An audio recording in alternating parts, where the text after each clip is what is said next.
tione. Send request bolt kata tione, send I request tichiona. Send I pane ese yapinda, so I'm sure network yacho yabva yabata. Send I tione request, send I request tione, send I request tione. Send I request tione. Send I request tione, send I request tione. Send I request prophetess tione, send I request.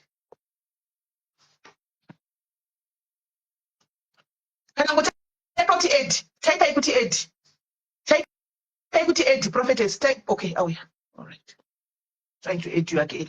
No, Anna, you know because I probably look at editing. Let's see. Yes. Yes. But until now, I'm so who I imagine very blank. Maybe in Gini, but I'm guys.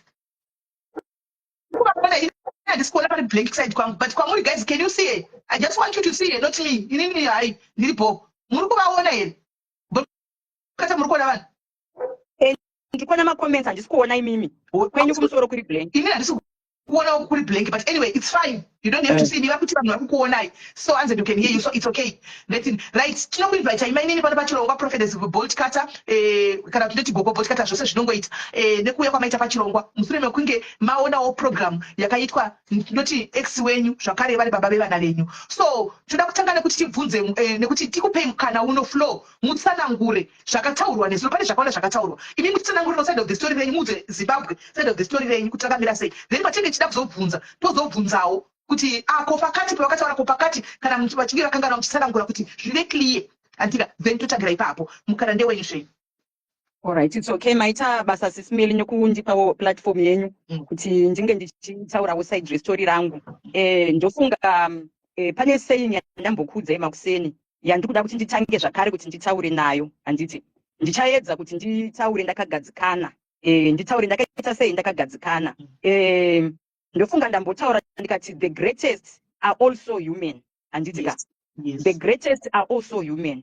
Yes. Kureva kuti I may be great kune vamwe vanhu through mabasa ndinenge ndichiita ndichibatsira, but I'm also human and I'm not immune to problems. Of course. And zvakafanana Dr. Chiremba anorapa vanhu muchipatara anogona kutoita operation pane munhu igotova successful, handitika. But iye atoriwo nechisemu chirwere ichocho pamwe anenge atori neproblem yemakidneys, but agotongo attenda patient inenge nechirwere chemakidneys yotopona, handitika. Ndo panopinda saying yekuti nganga aizvirapi, handiti, asi azvitadzise kuti basa rauri kuita iwewe rive nemaresults kuvanhu, nekuti iwewe une problem yaunenge uinayo. Kana Paul chaiye mukati mebhaibheri hanzi he had a thorn in the flesh, akanga achifamba achibatsira vanhu, Pauro chaiye achinotozikanwa, but aine munzwa wanga wakamubaya mukati menyama yake, handitika. Ndangoti ndingopa jekesa ipapo nokuti ndinoziva kuti vanhu vane matauriro avanoita. Ndine makoments angaswera ndichiona kuti ko iye anogoshungurudzwa nemurume sei, murume aitaura zvechihure but iye achibatsira vamwe matambudziko emba sei. Ndosaka ndati nditange nekuti the greatest are also human. Ndichinopinda mukati menyaya yangu ndofunga takasiyana na baba Angel 25 September 2024 ndo patakasiyana, handitika. Patakasiyana ipapo inini I just went silent because ndiri munhu wekuti ndanga ndisingade drama, ndaisingade zvekutaura because ndaisira pekuti ndine pane vana pakati pedu. Tine vana, I've got 2 kids from my previous marriage. He has got 2 kids from his previous marriage. We made 2 kids, tiri tese mukomanga nemusikana zvakare, handitika, to make them 6, handiti. Saka for the sake of those kids, handitika, I didn't want to go public nemamwe ma-issues andaisangana nawo mukati memarriage. Takaroora na 27 October 2018 tikachata musi wa9 December 2018, handiti. Saka mukurarama tese kuzosvika patakasvika handina kana 1 day Takadanga 2 months. Takadanga 2 months. Relationship yedu hainamboita nguva yakakura. Ini ndanga ndine 9 years ndabuda mufirst marriage mangu. Ivo ndakasanganawo navo vaine 3 years vabudawo mukati memarriage yavo, handitika. So when I met him munhu aitoti hangisi kuda hangu zvokuti timbotamba kuna kuita sei, inini I'm ready for marriage, handitika. And I did not also have a time to dig on his past because ndakangobvunza kuti makasiyanira nechii kufirst marriage yenyu. Ivo vakandipa comment yekuti mukadzi wangu andisiya achiti handirarame nemurume anoita basa rekucollecta offering. Ndo reason yavakandipa inini yandaiziva ine ndichazosvika hangu kumberi pane vanhu vakatozoita come forward nezuro vainamata navo kutriangle vakazondiudza the main reason yakaita kuti vasiyane nefirst wife yavo. Zvakatondishoka because ivo vane matsananguriro avakandiita and I believed him and handina kumboya mupfungwa dzangu kuti nditsvage ex wife kuti ndimubvunze. Ndikangoti vanhu vane vana nyaya dzavo dzavakaitirana vari vega ine handidzipindire nekuti handina kuuya paine mumwe mukadzi aripo ndasvika vanhu vakatodivhosa vakatorambana kudhara. Saka it's not in my place kuti ndiende kunoteera ndinoteera munhu iyeye. Ndakangosiyiwo zvakadaro zveshuwa tikatoroorana tikatochata handitika before I met him inini ndakanga ndiri prophetess handitika kana ndikiti ndakanga ndiri prophetess izvezvo handisisiri prophetess. I will tell you the transition inozobuda. Ndifunga ndichazopabata ndichida kutsanangura paishu yavaitaura yemanjuzu handitika ndo pandichazotaura ipapo kuti why he came up vachitaura nyaya dzemanjuzu handiti. So before I met him I had a church yainzi Resurrected Life Ministries handiti. Ndine church yangu as a single mother ndakazvimirira ndichitoita basa raMwari ndichibatsira vanhu ndichiita sei. Pandakasangana navo ivo vakangondiudzawo kuti ndanga ndine church kuTriangle kwandaigara handitika. So vandiudza kuti vanga vaine church kuTriangle kwavaigara. I never digged any information. Vaingondirakidzawo mapictures ekuti vakanga vaine church. Ndikati Mwari mandigonera at least mandipawo a man of God. Ndizvo ndakatofara ndikati mandipawo munhu waMwari at least tinobatsirana pabasa uyewo munhu wekuti haazondiitire zvisipo because the first marriage ndanga ndakabuda ndanga ndakaibudira nyaya yeabuse yekurohwa handitika nekuhurirwa. So that's why ndakagara for 9 years ndisina kumwana wandakaita ndisina marriage ndakapinda ndikabva ndati at least ndasanganawo nemunhu waMwari. Ko unenge uchizivei unenge uchingotiwa munhu waMwari wawasangana naye. Saka tasangana paipaya before I met him ndanga ndiri munhu wekuti ndaiteera Prophet TB Joshua zvakanyanyisa painternet handiti. So ndichiteera Prophet TB Joshua ndakaita time yandakatoenda 2017 ndakatoenda kuNigeria ndega vasati vapo handitika. So my mission was kuti I just want to go a man of God who inspires me handitika.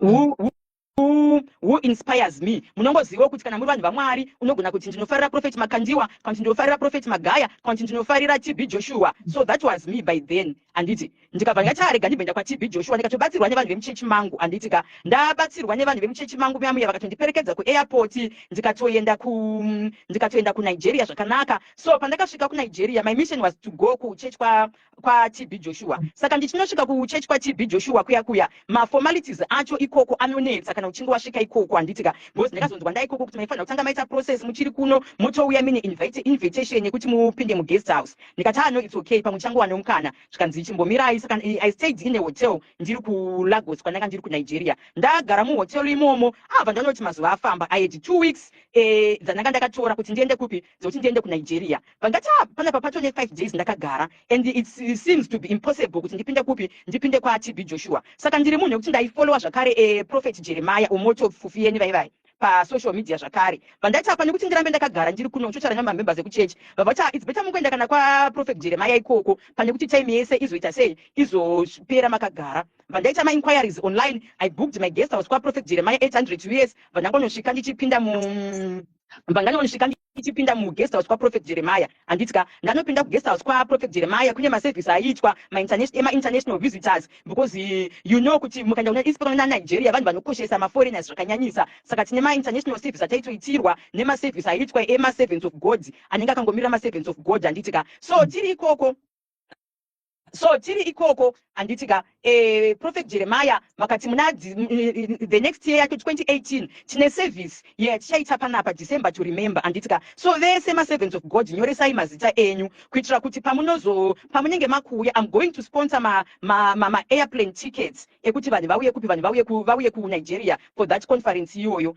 It was good. Tikatofaro paye servants of God. I came back kunoko handitika 2017 tadzoka 2017 then 2018 then I met this guy tikabva taroorana tikabva tachata handiti tachata. Saka tichipedza kusvika 9 December ndo pandakabva ngatokommunicata kuNigeria kuya handiti vangatotaura kuti makanga mati servants of God anouya and you are going to sponsor ma tickets ekuti vauye. Ndabva ngatovaudza ndikati inini I'm no longer single. I am coming also with my husband. I don't know if you can be able to sponsor him also. Vakati no problem apatomborina kana problem. He sent the church ministry Prophet Jeremiah vakasenda $2,000 through another pastor very based based ku South Africa ndo vakatumirwa mari iyoyo because vakati kutumira mari from Nigeria kunonetsa. Then he sent the 2000 US yema flight tickets edu ku South Africa. Mari yabva yazotumirwa through mukuru kubva ku South Africa ikabva yauya. Mari yatumirwa yauya, then we arrange for my flight tickets zvese. Vakati kana muchinge masvika then munozoudzwa guest house yenyu yamunoenda kunoita sei, yamunoenda kunogara. That was good. Tichingopedza muchacho ndifunga takangogara just a day or two if I'm not mistaken. Then we flew kuenda ku Nigeria. Taenda ku Nigeria kuya zveshuwa vakanosvika vakanogara kuchechi. Why I am explaining panyaya yeku Nigeria because ndo paitaurwa kunzi pane initiating yakanotangira ikoko nezvimwe zvinhu. Ndosaka ndakinditangire ikoko ndokuti ndo kubva nyaya yacho yakatsanangurwa pa live anditi. So taenda ku Nigeria kuya avakatosvika takutotanga kuenda ku check service zvakatonaka. Tienda kuma check service kuya tichitoenda tagara iko kuya. Then my then husband, my ex-husband akangotanga kuita mamudzu. Remember tiri vanhu angisati tadzidzana, angisati ndaziva kuti ivo vakamira sei, angisati ndaziva kuti unhu hwavo oro character yavo yakamira sei. Vakangotanga kuita mamudzu vakatanga kuita vakatanga kuti iwewe kuya kwatakaita kuno kunodangana na Prophet Jeremiah. I said ndokudangana na Prophet Jeremiah sei isitauya tiri tese kunoko. Hapana pandambonyedzwa ndiri hwani na Prophet Jeremiah for a secret meeting yekuti ndiende kwavari vega, and he knows kuti you are my husband. Anditika because ndakatonopa testimony muchechi I came 2017 but now I'm back, I'm married, I've got my husband and I'm now pregnant. Anditika zvakatonaka. Anditika vakati tikatosangana nemamwe men of God avaizotaura paye kuti takasangana nemen of God vekuZimbabwe vamwe vatori ikoko. I will not mention their names, pamwe vanenge vasingade kumention names avo, but men of God vatorimo, vamwe vatori vekukwekwe vatakatosangana navo ikoko. Tikatoona mamwe maZimbabweans maprophets vanga vatori ipapo. Tikabva katofara tasangana nevamwe vanhu vamwari vari ipapo. Saka vakatanga kungoita mamood swings avo. Anditika vatanga kuita mamood swings avo ivi vakabva vatanga kutosara because munobuda muguest house mamunenge muri muchienda kuma check services. Vabva vatanga kutosara kuma rooms kuya vatanga kusara kuma rooms kuya. And I was like kwimi munogosara kuma rooms seitauya kuchechi zvikuitika panapa handitombozvifarira. Panapa patori nemafake ari kuitwa, pane mafake testimony chakati. Ndikati imi maona sei kuti fake? Anditika isusu ngatimbozive zvatafambira pano zvakawanda zvepanzvimbo yevanhu kunyika yatiri tiri kure. Saka tikada kutsvaga zvinhu zvakawanda zvinozotinetsa zvikanzi kana tofanira kuti todzokera. Ndikati hapana patinodzokera because tine ticket and to cancel that ticket paikuda mari yakawanda kuti tikancele ticket iroro tikwanise kupiwa mamwe mazuva ende mari yacho yakanga sipo. Ngatitongoshingirire titopedza time yedu because we're supposed to come after crossover. Saka ngatitongoshingirire tipedze time because mukada kutanga kuonesesa zvinhu zvevanhu panzvimbo yatiri muchiti vari kuita mafake testimony, vari kuzoita zvakati zvinozotikanganisa kugara kwedu. Kana tikanzi tafa kana taurayiwa tiri kwatiri kunoku hapanga nemboziva kuti tarovera kupi. Saka hazvizoise picture yakanaka. Ngatingoshingire kusvika time yapera. Zvesiwa takashingirira tiri ikoko, time yapera vakatombodedza mamwe maprofesa atanga tiri navo kana vada kutestify vanogona kutokuudzai. Anditika vavadedza vauya kurumu kwedu vatanga kutaura kuti men of God muri kuzviona sei zviri panapa. Prophet Jeremiah ndeve fake, matestimony avo ndeye fake chakati. Maprofesa was like because vanhu vanenge vachitotenda kumunhu waMwari. Vakatanga kutaura kuti kwemi men of God zvoufeki zvomazvozviona kupi, zviri kufamba sei kuti muzotaura kuti he is fake. Anditika vatanga kuti aiwa panotoitwa fake pano zvikazoti. Vakataura zvakawanda zvekuti neniwo semunhu wandanga ndichangobva kuroorana nawo ndakatoshamisika kuti ko chii chiri kuitika. Ndikati whether they are fake or they are not fake, but isusu ngatitongoshingirireyi kuti mazuva edu akwane. Kana tadzokera kana imi mangonoti fake hapana pachaita sei patichadzoka kuno. Vakabva vatombonetsanga nemamen of God ayaya. Anditika vambonetsanga nemamen of God ayaya. I think vamwe mamen of God vakabva vaenda bva vanotaurawo kune protocol ya prophet vaivaya kuti pana men of God uko vari kutotaura zvinhu zvakaipa pamusoro penyu. He was called ikoko. Anditika vabva vatodedzwa tikaenda tese because hatina kuita head only naivo Prophet Jeremiah. Takatodedzwa with their team. The protocol ndio yakatotidedza enda nakutidedza in a private room. Vakatotidedza muchurch hall munenge twa maservice mese. Tikabva katomirira kumashure. Anditika vabva vangotaura kuti men of God kana pane zvinhu zvisiri kukufadzai pano zvimwe munongoona mozvisiya pano because it's not your church. Anditika zvimwe ngoonai mosiyana nazvo ndozvo vakangovataurira. Zvikabva zvangopera ipapo vataita maservices ipapo vatapera. Then we came back to Zimbabwe. Tadzoka kuZimbabwe kunoku. Anditika inini ndakanga ndine church, ivo vakanga vaine church kuTriangle. Saka munhu akazouya kuzojoina muministry yandakanga ndiri inini yandakanga ndichitorana. But my shock manje ende ndakazoziva reason yacho yakazoti vanhu vabude muchechi after that incident ipi tabva kuNigeria. Anditika because ndakazonzwa kuti vanhu vakuti musi wemuchacho wenyu pane munhu akauya musi wemuchacho but munhu iyeye akauya achiti ndewe kuzvishavani ane mwana waApostle. ndikati komi makatadza kundiudza here mai why makuzondiudza after 5 good years zvikanzi munhu iye akatouya ende asharing team ndo yakatozomira kunobvisa munhu iyeye because aida kutokanganisa muchato achitaura kuti ndine mwana naApostle Dunamis but isu takangoti for your mental health ende musi wemuchato apanga patingakudze zvinhu zvakadaro ndosaka makazoona vanhu vakungotanga kuita sei kusuduruka vakati apostle ava vakuda kuuya mulife mamama vedu isu mama vedu taivaziva nezvavakanga vari handitika vanhu vakabva vangonyarara so along the lines takatanga kufamba sisimeli pamarriage yedu tatanga kufamba nhumbu yangu yasvika pa7 months yemwana wedu musikana wekutanga nhumbu yangu yakuma 7 months ndifunga taita zvokubatsira tese tichibhosaingoti asizvo tiri pamwe chete tiri vanhu vamwari tese hapana patingati yari kubatsira uku pakauya vanhu kana vema 1-on-1 we could attend tiri pamwe chete so tichibatsira vanhu tese zvavakatanga kuita tiri vanhu vaitoti taitobatsirana mafoni so what he used to do vakanga vakuti vanhu vatinenge tabatsira vaivaya voenda mufoni mangu votora macontacts evanhu vandabatsira votanga kuenda kunovanyenga handiti so vatanga kuenda vachinonyenga vanhu vaivaya this other lady I will not mention her surname but I will only mention her first name her name was Catherine but surname handisi kuzoitaura her name was Catherine ndiye akaita maguts ekundiitira mascreenshot abva ndiitira mascreenshots abva nditumira akati mama ndine zvinhu zviri kundibata ndikati ko chii zvikanzi murume wenyu anenge akatora nhamba dzangu mufoni menyu because I've never communicated with your husband on his line ndaicommunicata nemi so husband yenyu akatora nhamba dzangu mufoni menyu and abva atanga kundinyenga and he has been to my place 3 times ndikati are you sure about this zvikanzi chaakundinetsa manje akundithreatena kuti ukaudza mukadzi wangu koro ukaudza anything ukaudza anyone ndinokuuraya ndikati achitaura zvakadaro zvikanzi yakotanzi ndinokuuraya saka inini for my safety ndakwenda kupolice and inini ndaudza vanhu veHmetro because I want them to expose your husband kuti iye anogonyenga vanhu vauya kuzobatsirwa sei ndikabva ndavabvunza ko mameseji andiri kutumirwa naCatherine aya ko munogonyenga munhu wekubatsira and she's saying you've been to a place 3 times anditika ende muri kunyenga mumwe nefone number yenyu yamunoshandisa a public line inozikanwa nemunhu wese chirudzii and this was and remember this is the first incident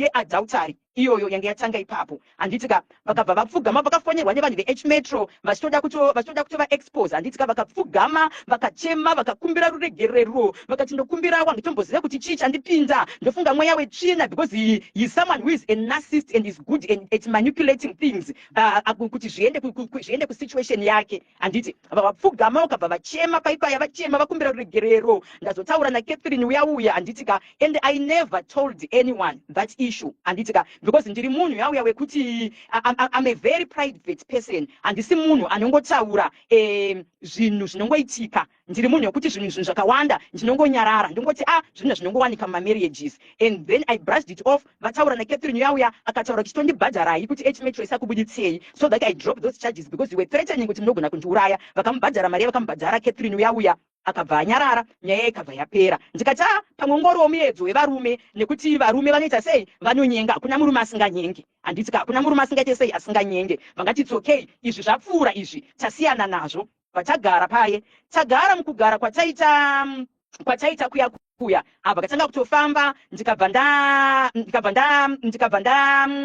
ndazvara mwana wangu first born yedu handitika ndazvara mwana wangu uya mwana wangu apo tamuvha I think mwananga kuma 3 months 4 months if I'm not mistaken handitika so tamuvha mwana kuma 3-4 months paipaya ndofunga ndakatanga kuita mari ndatanga kuita mari ndikabva ndatanga kutenga mota the first car that I bought ndofunga pane live yenye ndakamboya ndichitaura kuti ndine Benz chichi handitika pandikatoziva pa live pen pamukedza dzanga dzatopo because I bought a Benz E320 that was the first car that I bought silver then I also bought a Benz E320 yeblue kuti tite mota dzakafanana but dziri same type dzese handiti so ndatenga mota idzodzo vangati asisi tinomboenda kumusha kwana mama because ivo vane kumusha kugoromonzi ninango isisi kuti hatina kumusha vangati sisi tenga mota dzakadzikira patinozoda kuti tiende kumusha kunda mota dzakaita sei koda mota dzakakwirira handitika so vatatenga Harrier yeblack ma 240 G ayaya ndo Harrier yatakaita sei yatakatenga iyoyo so tatenga mota iyoyo Harrier ndoda kuexplaina panyaya dzemota because vane issue yavakatsanangura paissue dzemota vachiti mota dzakaparadzwa nemanjuzu ndosaka ndiri kuexplaina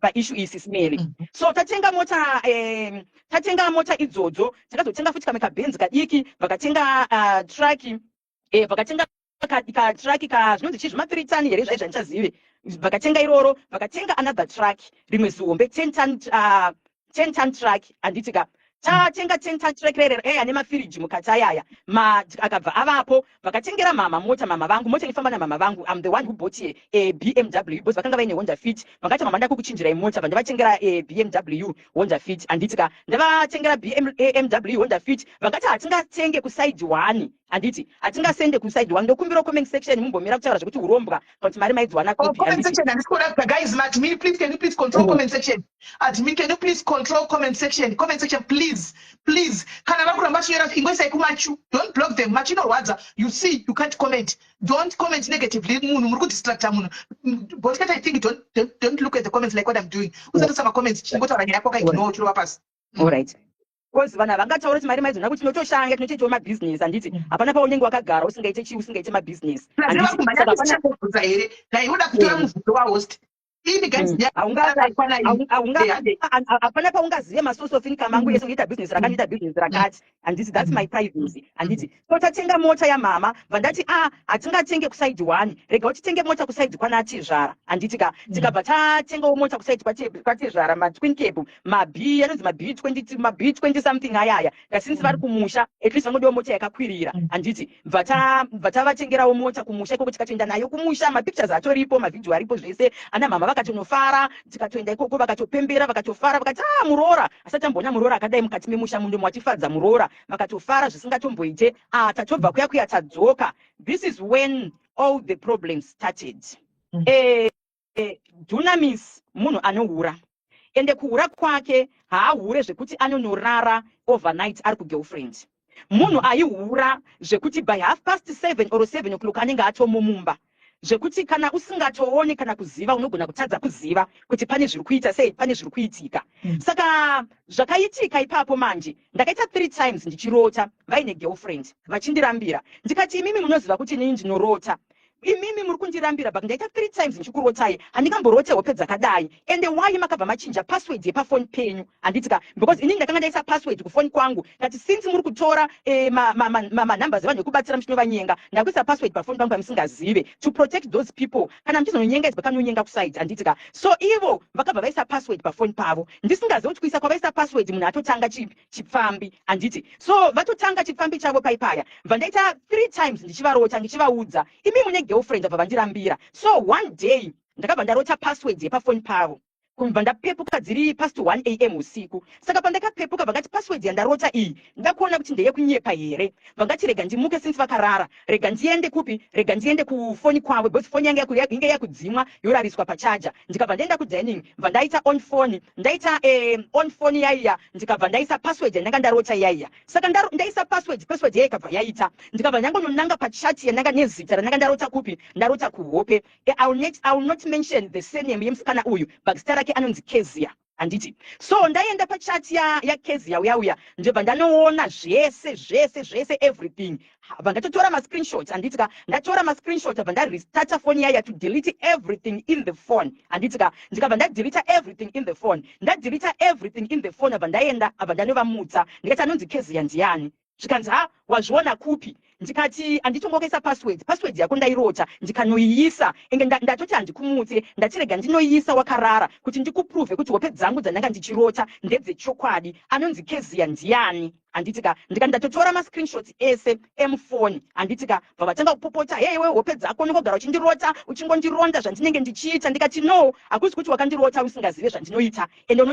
wakandirora usingazive zvandinoita ndakatokuudza kuti inini kana uchiroranya neni chitogara kuti waziva kuti no matter what you may do tinotozvirota enge tinotozvioneswa ukati hauna kana problem nazvo you are clean saka izvi zvazvipi zvandiri kuona mukati mefoni imomo takanetsanga nenyaya yaKezia iyeye handitika ndatangetsanga nenyaya yaKezia bva ndaudza anatete vekusaidi kwake ndaudza anatete vekusaidi kwake anatete vaivaya vamwe tete I will not mention your name handitika tete vaivaya vakabva vanditi ndipei zita rake ndavapa zita rake kandipei namba yake vandavapa namba and she was shocked to see that number iri mukati mefoni mavo zvikanzi I know this person ka she's my friend. Ko vakazoungana kupi zvekuti vadanani kana kuti vahure vese zvavari kuita izvi. Ndikati inini teta ndite sei handizive. And she had to confront Kezia. Anditika vano confronta Kezia uya Kezia aita achitaura na tete mamessages anenge ataura na tete o forwardira kuchikomba chake mamessages ataura na tete o forwardira kuchikupi o forwardira kuchikomba chake then chikomba chatumidzirwa mamessages ayaya chobva chaenda hard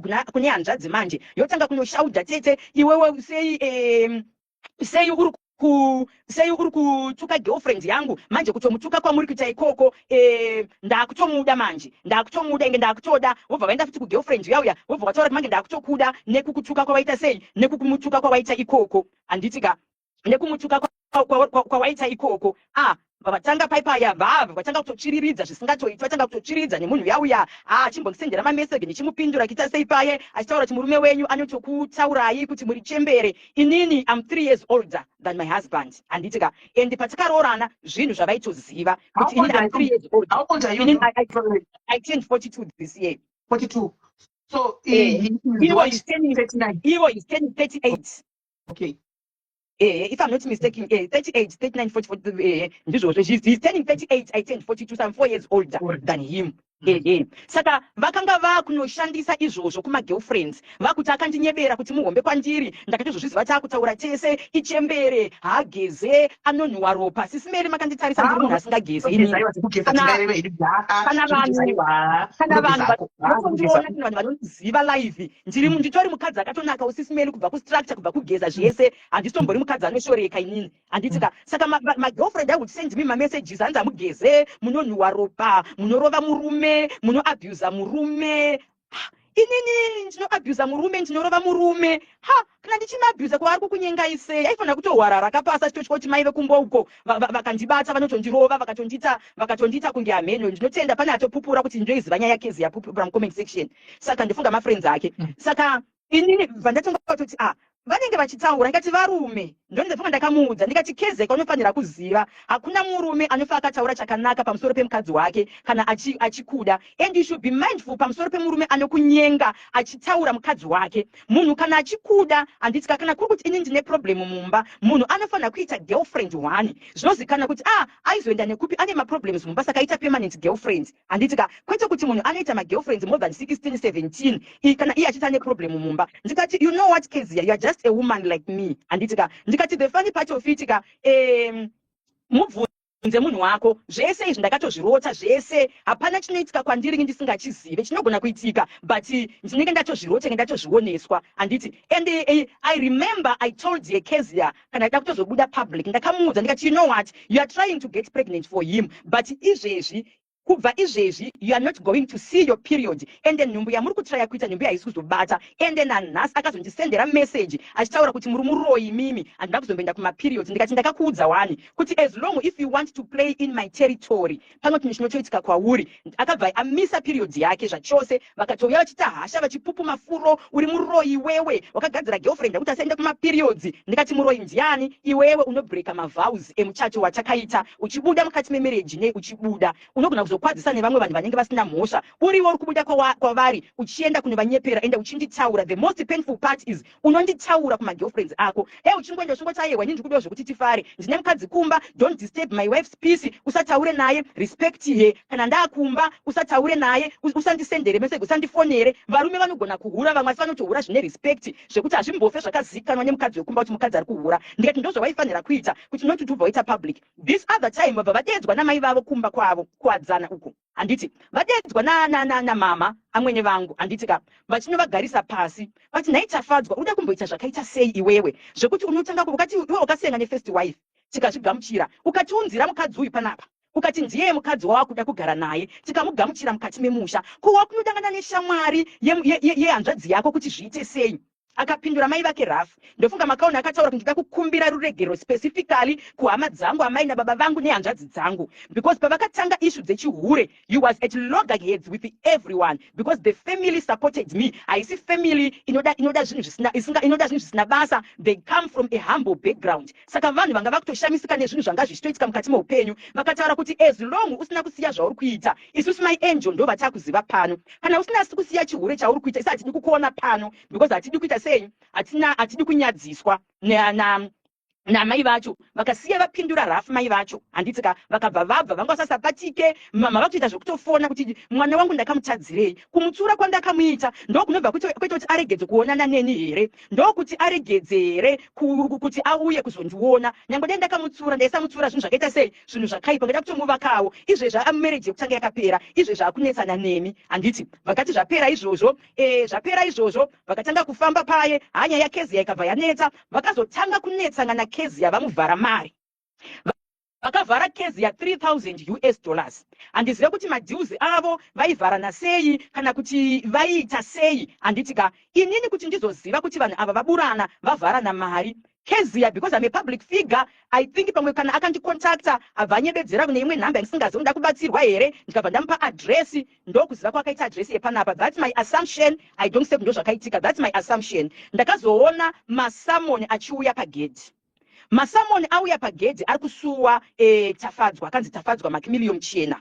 Ari kunomusuwa kunzi you are wanted by the lawyers une mari yaKezia yawakamutorera yawakamuvhara $3,000. Maria ya masamoni auya vatanga kukumbira ruregerero apa remember ndiye mukadzi anga chimbondichemedza uyu vatanga kumbira ndokumbira ndiregerere amoni andapindwa nei ndokumbira ndibatsirewo panyaya iyi nekuti zvinozondisvitsa pasi riripo zvinozondisvika pasi riripo ndikati you know what isusu ngatingoende kumalawyers acho since vatisiye kumaofisi avo. Imagine kuperekedza murume kuskandal yake yemari dzake regirlfriend yake yanga ichimbokuonesa moto ichikushungurudza mukati memarriage handitika baka ndakangosimuka ndikabva ndaenda kumalawyers kuya taenda kumalawyers kuya vakasvika bva ndataura navo vabva vati we are giving him 7 days to pay back that money handitika and by that time he did not have that money. Ndikati no handingambobhadhare 3,000 ninika kuti ndibhadhare mari yegirlfriend hakuna zvakadaro. 7 days dzapfuura mari haina kubhadharwa chimbonyengetedza ngichiramba paipaya vakabva vakatozoya masamoni kwauya sheriff wekucivil court. He came pamba futi zvakare auya nemasamonzi yayo zvikanzi we are summoning your husband ari kufanira kuti auye kucourt. Ndokumbira undiperekedze andikamboende kukoti ndega and that case ya threatened him kuti kukoti kwauri kuenda ikoko ndiri kuunza H Metro handitika ndiri kuunza H Metro ikoko and I was like why does he want and she sent the messages to me ndikati why do you want to send H Metro kukoti handitika uri kuda zvikanzi yeye handiti munozviti bolt kati mimi notobatsira vanhu saka ndakunyadzisa ndikati inini ndinganyarera nechihure chemurume ndingi tinofanira kunyarera kana murume ahura kana kuti murume ndiye anofanira kutonyara nechihure chake. So unoda kuti inini ndinyare pakuti chii kuti waunza H Metro kuti izondinyadzisa zvikanzi yeye panozobuda topic yekuti zvoni Bolt Carter's husband because zita renge ndorinozikanwa ndikati you know what zvaunenge wafunga kuita it's okay ini I'm tired with this person ndatoneta nemi muri kutonditsisa zvandisingatode ndakutongomira because murume wangu handitika but I was not even supposed to get involved in these matters handitika saka nawafunga kuunza H Metro yacho ikoko but one thing chandinokuudza inini handinyare nechihure chemurume because handisiringi ndakahura iye ndiye anofanira kunyara nechihure chake kwete kuti udonyadzisa inini handiti zveshuwa dhere koti rakasvika zvikanzi ndikaende ndega ndinokumbirawo handizokwanise kumira tikabva taenda kukoti kuya taenda kukoti kuya magistrate akati budai panze because panga paine lawyer iye haana kuuya zvikanzi panga paine lawyer rake zvikanzi budai panze muite sei mutaurirane handitika tabuda panze kataura nelawyer zvikanzi zvamuri kutaura zvekuti mapayments epemonth $300 imimi chinyoresai zita renyu kuti you are the one who is going to pay that money because murume wenyu takamupa time frame yekubhadhara mari akatadza kuibhadhara ndikanyoresa zita rangu sisimeri paissue yegirlfriend ndikataura kuti I'm going to pay $300 per month for 10 months kusvika 3,000 yapera because haina kuiswa ma-interest mari iyoyo. Do you know sisimeli I paid for 6 months mari iyoyo ndichibhadhara mari yegirlfriends aimbohura nemurume wangu muri kunzwa ndikabhadhara for 6 months $1,800 ndichibhadhara ma-300 every month handitika ndasvika pa 6th month mari yasvika pa $1,800 vakabva vagadzirisana vakabva vadzokerana then she dropped my charges mari yasara ne4 months dzokupera kureva kuti inini ndindakaitwa rema panyaya dzese idzi ndini ndakatoitwa rema ndikuchaya kuti ndiseke because zvinhu zvinondibata zvakanyanyisa handitika ndini ndakaitwa rema ndikabhadhara $1,800 mari yapa 6 months vakabva vataurirana vavadzokerana vakutanga kutondisvotesa paipai and I was like no it's okay hazvina kana problem simba mukaka mari inongoita sei ndinongoshanda imwe handitika zvapfuura zvezve nongochingoti ndibaba vevana vako handiti unochingoti ndibaba vevana vako handiti then vasatopfuura zvezviya tapfuura pana paipaya Kezia aifunga kuti ndiye ega aifunga kuti ndiye ega vakabva vatotanga nevamwe remember pane mota Makuseni ainotakurwa nebenzi yesilver Makuseni onosiwa kubasa ngoti ndikudzoka manje pange nzira ndakuita kutobuda ngomuperekedza lunch hour kobva kwanyotorwa futi imwe mota benzi yeblue oendeserwa lunch zuva rodoka kotorwa Harrier oendeserwa sister yangu akambonditi takata neRange Rover sister yangu akanditi Mai Sharon ndikugara ndichiona Range Rover yenyu paKwame Mall mukuru chicha vanenge vachimboita paKwame Mall because iye anoshanda musaluni ende iri kudhuze nekuKwame Mall ndikati paKwame Mall tkanzi vade mambo vatreka because it seems vane girlfriends ine shop papi paKwame Mall kana kuti anoshanda mushop yemumwe munhu paKwame Mall saka dai mambo vatreka ndikati you know what kana pane zvandifana kuziva ndichazongozviziva handina kumbozvita nyaya vanangoti amini abvafona futi Mai Sharon murume wenyu ndikumuona paKwame Mall enge nevanhu vemusaluni vari kugara vachimuona ipapo zvikanzi one of the time ndakatopfuura but vanga paine munhu wechikadzi wangu akagara imomo handifunga kuti munhu wekubatsira because dai ari munhu wekubatsira vakabva kuti vakatovhara mahwindo zvokuti ndisaite sei ndisaende ipapo zvotoratidza kuti havasitoki ndisvike pamota ipapo murume wenyu ane munhu ari papi ari paKwame Mall vangati it's okay hasimbori problem apa ina ndichitoziva zvangu kuti ndiye munhu upi ndiye munhu iveye bo ndanda kutoziva nepabasa pangaita sei anoshanda paKwame Mall pacho ipapo tapfuura ipapo vavatanga nevamwe vakawanda vavaita another incident ndabhadhara mari dzaKezia ndapedza vavaita incident this incident again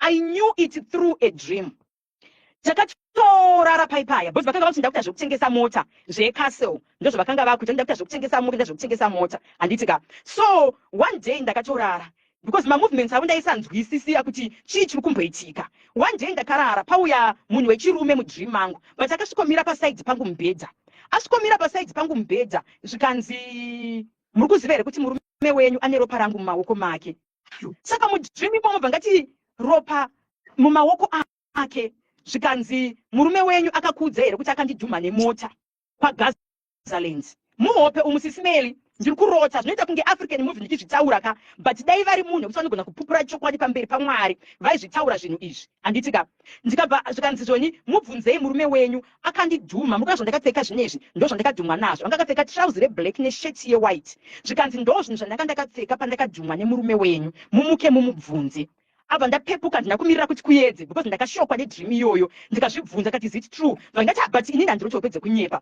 ndakavamutsa muri kunzwa ndavamutsa paipai ndikati baba Angel makadhuma munhu akafa vakavhunduka zvikanzi wazviona kupi ndikati baba Angel makadhuma munhu akafa taurai chokwadi hapana nidzi yekuti muswere muchitenderera hapana nidzi yekuti mundirambire munoziva kuti hope dzangu inini hadzinyepe ende dzinotaura chokwadi ndopa ukabva kuti sori zvako ndakadhuma munhu iyeye akafa ndadhuma munhu yauya ndakatoenda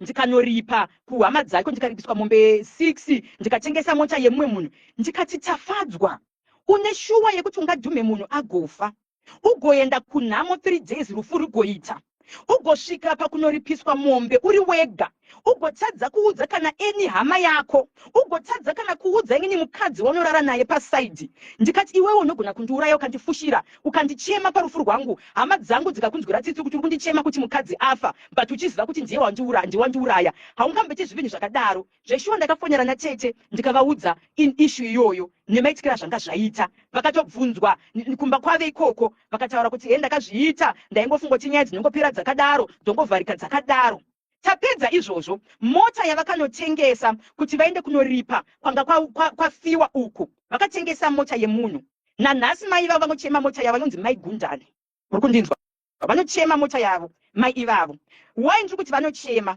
mai vakabva vatanga kunetswa vakutanga kupreswa I took $5,000 sisimeli ndikabva because mai vakazonditsvaga vanditsvaga ndikabva ndatora $5,000 yandakanga ndinayo ndikati mama muri munhu mukuru zvekuti muuye muchichema muchiita sei hazviite mimwe zvinhu zvinogona kuitwa nevarume pazvinogona kuzoparira vana vatakazvara tese mangwana saka for the sake of these kids inini ndakukutengerai mota ende mota iyoyo ndini ndikuya kuzokupai handitika ndikabva ndatenga mota handitika ende kana vachida kupupura mai vanogona kuzvipupura ndikabva ndatenga mota $5,000 cash mota iyoyo ndakatoti kadhila auye nayo pamba ndikabva ndasaina agreement of sale ndikabva ndavapa mota iyoyo handizive kuti mishonga kana kuti chii kana kuti vakanovharwa sei. Vakabva vadzokera futi kunavo zvikanzi mota yamatengerwa haisira manga makandipa, ndipei mota iyoyo ndikutengeserei, nditsvage mota yenyu chaiyo yamakandipa. Handitika vavharwa futi mota yandakavatengera vandavataura kuti mari yangu 1.8 5,000 US dzangu ndaudza hama dzangu kana ndikanzi ndafa ndati nhasi mari yangu ndiri kuida mari iyoyo because imari yangu ndiri kuida. Handitika vakabva vavharwa futi mota iyaiya nanhasi vakavharwa mota iyoyo ikarova. Vakambotanga vachiuya vachichema ndikati mama inini ndakakupai mota chamakanga makudzokera nerweseri makadii kudzoka kwandiri makandiudza kuti mwanangu baba ava vakunditi zvoni vakuda kutora futi mota iyoyo vanditsvagire imwe mota. Ndikati ndakakuudzei kuti murume uyu ka anoita zveutsotsi musina kumboita sei musina kumbovapa mota iyoyo. Nanhasi mota yakarova muri kunzwa sisimeri zvazvangopera zvakadaro. Handitika ndabhadhara futi 5,000 on top of 1,800. Handitika ndapedza izvozvo tagara along the lines. Handitika vatanga ndiri kuita zvemacastle ndiri kuzodai ndadai vabva vambomira kana ndakumbomira zvemacastle ndakuda ngotanga chechi kwaMutare. Handitika ndikati it's okay ndotanga kuiswa Mutare vagadzira maposta vagadzira maflyer vaita sei avo hutu vaenda kwaMutare. Vaenda kwaMutare ikoko she started communicating nemwe musikana girlfriend yavo aishanda pamukuru yepa electrosales yepana Harare. Vabva vamuudza vakati inini ndakugara kwaMutare, vatomutumira location ndakugara kwaMutare. Zvandakugara kwaMutare ngini mukadzi ndamutaura kuti ndakunotanga chechi kupi kwaMutare. Saka ndiyo way yandakuda kuti ndibve nayo kumarriage yangu. Saka iwewe ndikuda kuti ndizokuroora musikana uya kana kushotesa kuti zita rangu ndinonzi Bolt Cutter. Handitika uyo akabva anditira mascreenshot ese akaitirwa zvikanzi mother akabva anditi Bolt Cutter vangati makadii munhu wekutanga akarongotanga conversation ahumuziye ini kanchipindura ndwanzoti greetings vakati greetings zvikanzi makadii vangati ndiri pangu makadiiwo zvikanzi makasiyiwa kane murume ndikati murume upi because inini ndanga ndisingazive kuti ndasiyiwa baba vabva vakiita runotanga chechikupi kwaMutare ndozvandaiziva izvozvo. Handitika zvikanzi abanditira mascreenshot zvikanzi murume wenyu anga achitokutaurei kwandiri akini ndakakusiyai hamugeze munonhuwa ropa muri chembere. Saka ndida mwana ndike ndiva ndokuti waingonyengwa munhu anga atori mhombe ega ndikeziya she's turning 38 also this year but vamwe vese vainyengwa kuti vakati twanga twidiki tuma 20 something years. Handitika tuma 20 something years zvikanzi murume wenyu akuti akutogara kwaMutare makasiyiwa mozviti Bolt Cutter pakuti chii makatosiyiwa nemurume. Ndikati you know what varume ndozvavanoita. Ndikati une same age nemwana wangu because the first born yangu she's 24 iwo nemakore mangani zvikanzi 21. Ndikati my daughter ndikatoti you are my daughter enge ndotokunzwira tsitsi ungadangana nababa vane age yakadai so uri kutambisirwa nguva ende varume vanoita sei vanonyepa hamunongoziva zvinoita magirlfriends anenge akuda kutokushotesa anenge akuda kutokushotesa pai. Ndikati it's okay kana manzi makunoroorwa makunogara kunonzi kuchi kwaMutare aiwa titambire mumusha mainini munozongotizivisawo zuva rekuita sei rekuroorwa touyawo kumhembero tozvika sei tozokupemberai takukugamuchirai mukati memusha. Ndozvandakamuudza musikana uya. Handitika ndapedza kudaro vangati murume anondijairira mhani usho. Saka panga paine vamwe vanga varipo vakadzi 16. So what I did vari kwaMutare ikoko ndakacreate a group and I did not use my number yandinoshandisa public line. Ndakangotora imwe phone vangatingovhura line nyowani ndikabva ndavhura WhatsApp abva ndacreate WhatsApp group remagirlfriends esari 17 abva ndavaisa paWhatsApp group paheading abva ndanyora kuti mabeach atafadzwa ndo heading yandakaisa abva ndavaisa vese muWhatsApp group. Handitika ndavaisa vese muWhatsApp group vangati neniwo ndiri hure ratafadzwa nangoti tizivane. Handiti saka vanenge vakabva vatanga kushamisika uya utanga kunyora kuti ingaindinyepera wani kuti mukadzi wake chakati ndini ndega ari kuda kundiroora. Uya ari kunyorawo mugrupu ingaindinyepera wani kuti mukadzi wake chakati ari kuda kundiroora. Uya ari kunyorawo chakati aiwa vanhu vakadhumana musoro imomo ndiri kumateresi zvangu basa rangu ndaita sei ndapedza paipaya ndaona kuti vanhu vakudhumana musoro ndikati aiwa well done my angel mapedza basa vanda exita mugrupu vandadirita group. Ndichipedza kudirita group vese vatachaya kumukomana vakutanga kunetsana nemukomana nechikomba chavo manjoko vatanga kunetsana nechikomba chavo aiwa akabhebha moto akauya ari chavhiriri sisimeli abva afonera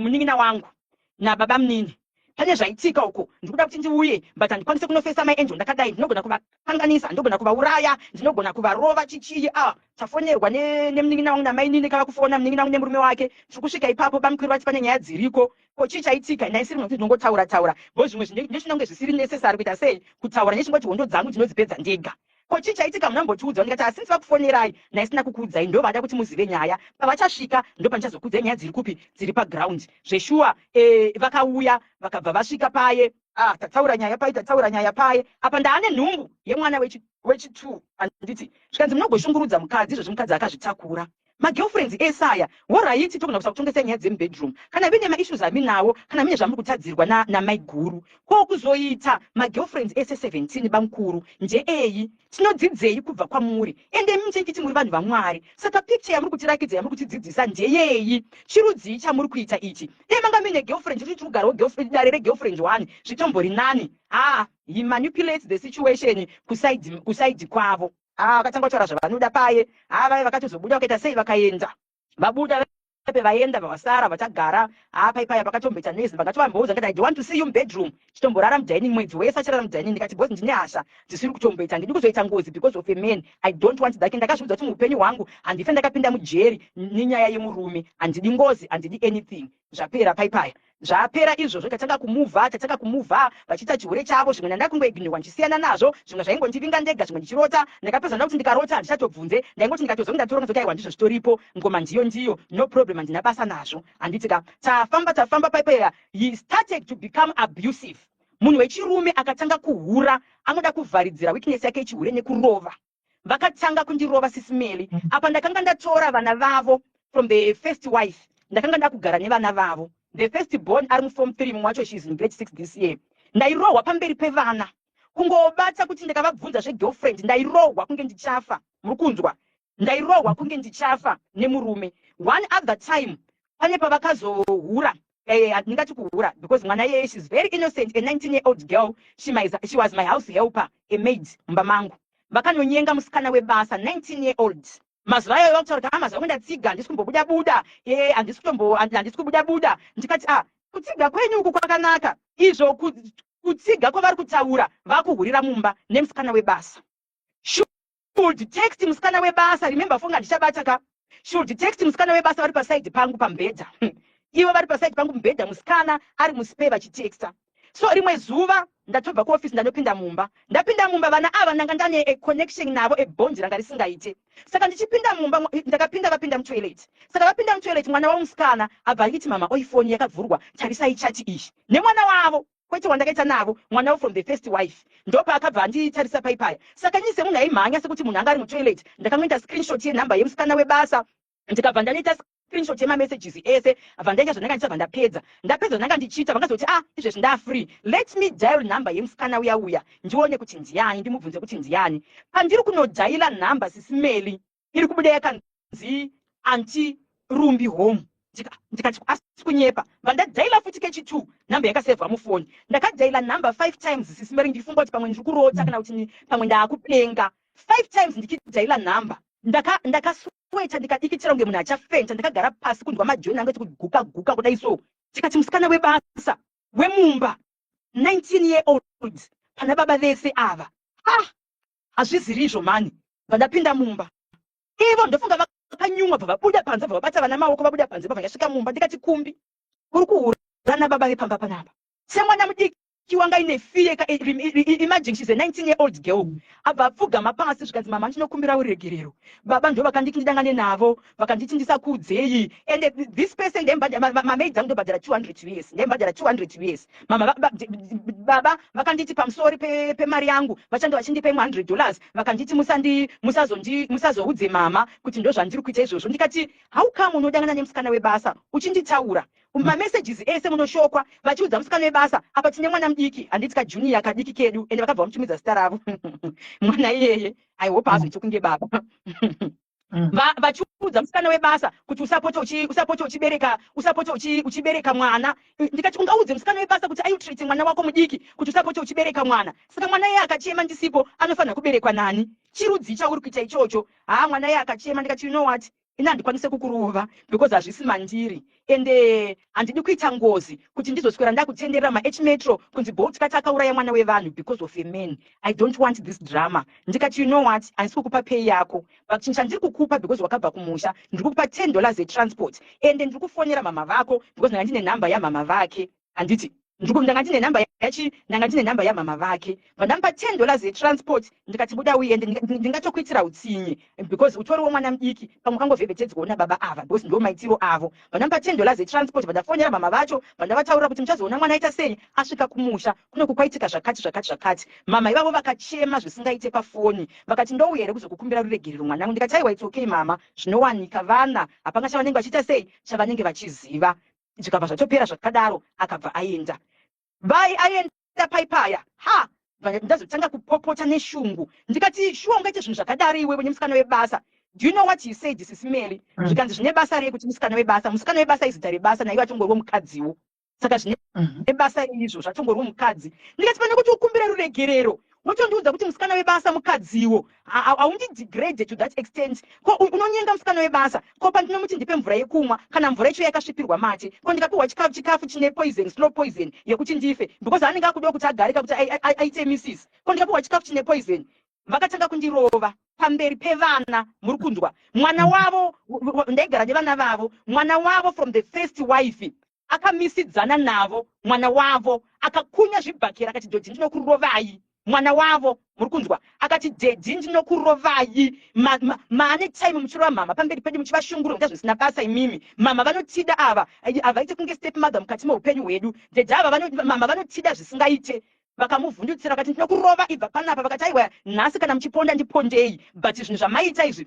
tanyarara nguva yareba hakuna zvinhu zvakadaro kubatwa nemwana wako and he was form 2 by then is now form 3 wobatwa nemwana wawakazvara muri kunzwa vandati zvapera vane madhezi vanga kuenda kukwekwe kunobatsira vanhu vachienda kukwekwe ikoko vane munhu vakanobatsira vaenda kunobatsira munhu yauya akanobatsirwa naye but ndine issue imwe ndanga ndakambomubatsira ari kuDubai saka nhamba yake mufoni yange yakasevhwa iri nhamba yekuDubai ndisina kusevha nhamba yemuZimbabwe saka vanobatsirwa kuno kanganye maissue bosa ndikamubatsira pekutanga atoita sapane issue yange ndakutobatsirwa pakanzwa kuti vari kuya kukwekwe chiwenti vachinobatsirwa wekoko vaenda kunobatsirwa zvakabatsirwa ikoko vanoti vakazovhetana sei kuti vadanane vatanga kudanana this other day because inini chakaita kuti ndiseparate ndifunga vakabata futi issue vane issue yavakajamba pavakabvunzwa kuti ko imimi sei manga makubatsira zviri separate muri vanhu vamwari pamwe chete muchibatsira zviri separate chakaita kuti tizoseparate napakubatsira vanhu sisi Mary inhau yekuti Dunamis ainyenga vanhu vekubatsira saka inini